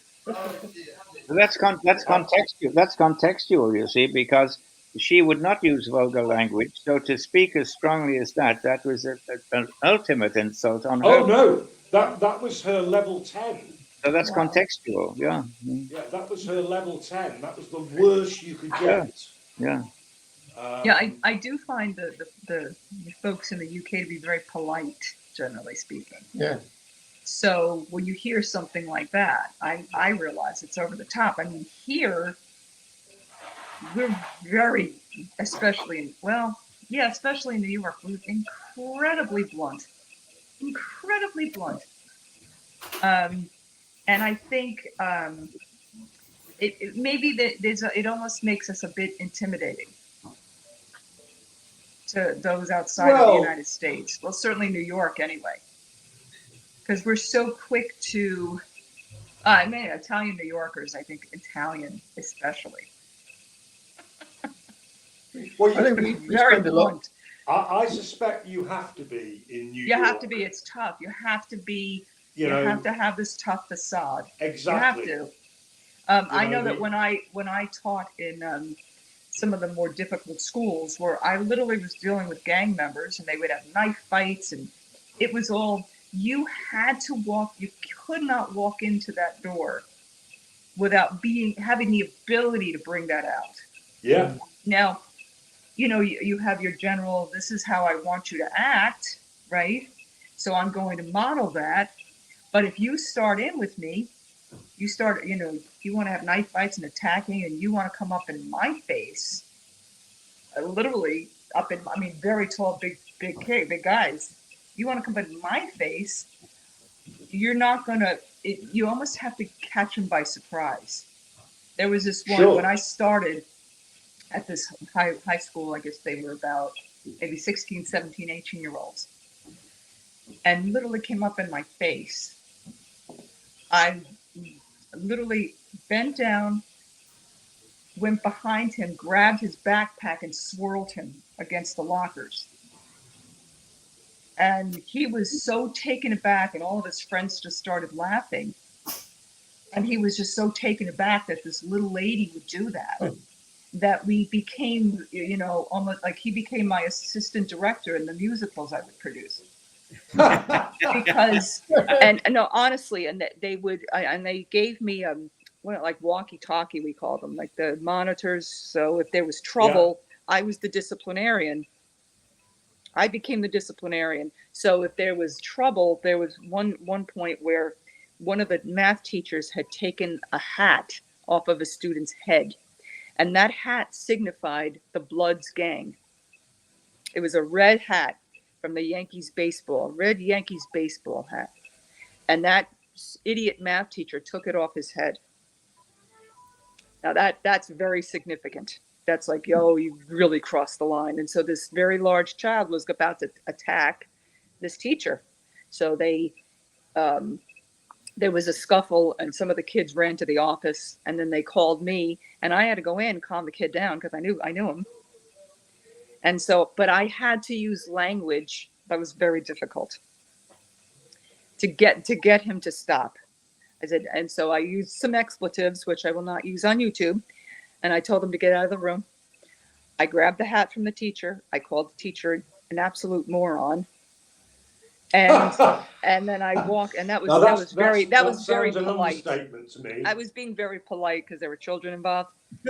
I walked out of that classroom. The kid was in the hallway. I walked out with that hat. I said, "You know, you're not supposed to wear this. What are you doing? You are not going to leave this school in a police car. You understand? You're not." And I said, "I'm going to wear this hat today. And if you have lice, you're in trouble." I put it on my head. At the end of the day, he came back. I said, don't do that. Please. Please. You have a future. We talked about what you're going to plan to do in school. We have your whole future mapped out, and the future is not being in jail. Okay? All right? We have an understanding now? And so it was almost like it wasn't just the tough language. It was the caring. Yeah. Yes. It was the respect. I want you to have a great future. It's the iron fist in the velvet glove. Absolutely. Yeah. Absolutely. And so this is why I always would go into a school. I would find the toughest girl and the toughest boy. And those two were my assistants in our musical productions. And every Friday I would bring them all donuts and coffee, and they felt like they were part of a special group doing something important. Yeah. But they were your enforcers. And so exactly, the whole school, they all fell into line when it came to me. Oh, don't go near Miss Winton. Oh my goodness. Soprano. Yep. That is so, Melissa, that's so good. It's so important that, to give people a sense of self-worth. Yes, and absolutely. Some of these kids, if you take that away from somebody, you've stripped them naked of the. Absolutely, and you're never going to be able to get to them, get through to them. Give people a sense of self-worth, and you get them on side right away. And which is one of the big problems, I think, in the teaching profession. They don't understand that. They just don't feel like, we bring people in who are very clever and very knowledgeable about their subject, and very, university trained, very, very good. But one of the problems in many parts of the world, I'm not sure about Britain now, but certainly in France, to become a teacher, you used to have to go through pedagogical training. You got your university degree, and then you actually did a couple of years or whatever of teachers training college. Yeah. Well, they don't do that anymore. They just take you straight from university to put you in front of a class. And the art of imparting knowledge is a totally different skill to that of accumulating knowledge. Right. Yeah, very true. Yeah, you have to go into the profession with honestly, you have to go into the profession with a loving heart. You have to. Mm-hmm. It's not about your pension, okay? It's not about the fact you get the summers off, which are all nice benefits, but you have to go in there. Yeah, you have to go in there really wanting to make a difference in the world. Yeah, because you're not only going to make absolutely. It's a dedicational thing. Yeah. Yep. You have to go in there with this idea that not only am I going to impact this child, I'm going to impact this child's family for generations. Well, again, as Harry hints at, that's the point. Right. It's not just that generation. These things get passed on. Absolutely. Yeah. Absolutely. And if a family can be given a sense of respect about how well educated they are, and that education is worth it. Right. If you get that culture within a family, I mean, it's probably the case all over the world, but in Britain, undoubtedly, there are whole families and generations who don't think it's worth being educated. Yeah. Yeah. They have no confidence in it. They're bored with school. They can't wait to leave school. Well, it's crazy. And it's interesting because not only was I able to, what my mission also was to sort of, to allow the generations to rise. But in order to allow a generation to rise, they have to be thinking about certain things in a certain way. So education, yes, you have to have your basic education. You have to maybe go above and beyond that. But you also have to understand how to deal with money and how to think of it. Yes. And so they were raised, as many many people have been raised, that money is hard to come by. I never have enough money. Only the rich can have it. Lies, lies, lies. Yeah. It's how you think of it from the start. You think Correct. those billionaire kids think that way? No. Money is easy to come by. Money always comes to me. I always get money. I always have enough. That's how they think. They were raised that way. So that Yeah. it doesn't matter if they lose all their money to a venture. They know what they're going to gain it back, because that's how they think. Yeah. When It's you go out into the entitlements. world thinking that money is hard to come by, I never have enough money. Oh my God, I'm so scared. You're never gonna succeed with money. No. Never. So it's almost like it's a training. It's a mind training. So we would talk about the markets. You know, I know it had nothing to do with music, but it's one of the things that I've always loved to deal with was the financial markets. So, and I would teach them how simple it was, and we would just do calculations and things like that, and they loved that because they were about money. They wanted to be wealthy because they were poor. Yeah. But I said, well, it's what we know over here is the American dream. Yeah. But if we're talking about education, though, I mean, and the fact that if you get locked into a spiral where the parents are not educated and you're not brought up in an academic or an intellectual environment, that the kids are disadvantaged, and it continues like that. But is society knowingly almost, and the part of the people who direct society, infantilizing the future generations? Yes. Are we not seeking to create a division in society where we don't want people to be too educated? We want them to be. Have we not destroyed education, but devalued it to a degree, where we talked earlier, for instance, about policemen having to have university degrees, and this proliferation.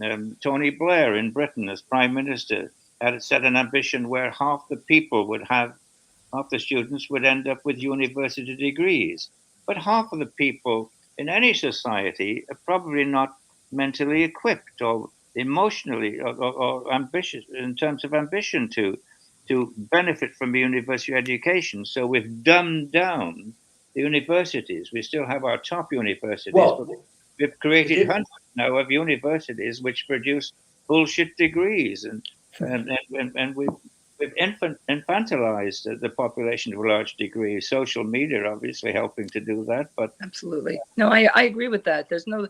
So the whole idea of getting a liberal arts education or studying philosophy or history or English literature, it's all it's more in favor of, I've got to get a degree in accounting. I've got to get I've got to get a degree in engineering because everybody says so. And there's no, the higher level thinking should be for certain people who want to do that.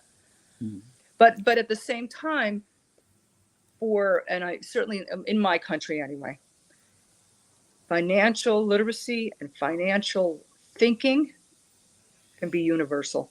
I don't care if you're a plumber. You could be a wealthy person as a plumber. Absolutely. It is how you're viewing it and how wise you are with it. That is, it's the way you're thinking about it. It starts with that. It all goes back to childhood as to how your parents dealt with money. That's how you deal with money unless they never did a good job on it. You want to break that cycle. You can break that cycle. You can do that with anything, but you have to be aware that you have these things in the back of your head and that this is how you spend money. Honestly, I didn't realize that I had the same thoughts about money as my father did, and then all of a sudden I'm realizing, oh gosh, I have the same patterns. I mean, they may look different, a little bit different, but they're the same patterns. Because my father grew up as an orphan in Brooklyn, but he also knew that he was very good at certain things and can make certain money on certain things. But he always had this idea that money was going to be taken from him because his father always took his money. He grew up like that. So when you grow up thinking that everybody's going to take your money, guess what's going to happen? People are going to take your money. But the Well, example, I think we've had a fascinating discussion again, but if we're not careful, we're going to lose the pub because Deck can't make any money by selling booze before noon. Okay. It is approaching the witching hour. But I wonder if I could just say that I was raised when literature first found sex as a selling point in a novel called George Brown's School Days, which was about life in a public school in the 1920s, when the hero went behind the cricket pavilion with the headmaster's daughter and got a big thrill out of feeling the little button that kept her stocking up. That was a very interesting transition. Keith, before you close this down, Melissa mentioning a plumber. This is a true story, okay? There was a time about 10 years ago when the barristers in England went on strike because they said that the fees for criminal public funding were too low. I could believe that. Now, in our day, we wore collarless shirts with stud holes, and what you did was you put your old-fashioned studs into the apertures, and you fitted on your soft collar and tie, or your stiff wing collar and bands. Well, I had a habit of getting sick of all that, and I walked in one day to Lewis Crown Court with no collar at all or tie. And a judge with whom I got on very well with was by coincidence there as well. And he said to me, Philip, I hear you're on strike for more pay. Yes, Your Honour. Well, if you will dress like a plumber, you can only expect to be paid like a plumber. And I said to him, Judge, I don't know the plumbers you use, but the ones I know wouldn't get out of bed for what we're paid. Absolutely. That's a true story, Mark. Well, yeah, that's true. Every time I say hello to my plumber, it's $300. Yeah. Just to say hello. Yeah. Yes. Yeah. That's why I don't really want to talk to him very much. The other Just problem. stay silent. Use sign language. Yeah. You know. Please don't come in my. Please don't come into my apartment. If we don't actually finish soon, we'll be kicked out of the pub. Bye, Keith. Bye, Melissa. Bye, everybody. Bye, all. Okay, well, Have a great week. A great Friday Jamboree again, and we'll continue this on Monday. I've got a plumber story to tell you on Monday. Good. Okay. Okay, Harry. Good Hey. to see you, and good to see the rest. Thank Bless you, you everybody, all. for joining. And we'll be back on Monday for another week of fun and games. Okay. Bye. And that's it for this week. We back on Monday, as I just said, and hopefully we'll have as much fun, but also deliver good thoughts about what's happening in the world in the context of making it interesting. So for the moment, Keith Hayes, Mirador Television, out of the Black Horse Pub, with the next quiz on June the 9th at 8 o'clock on a Sunday evening. £2, great entertainment. Till then, toodle pip.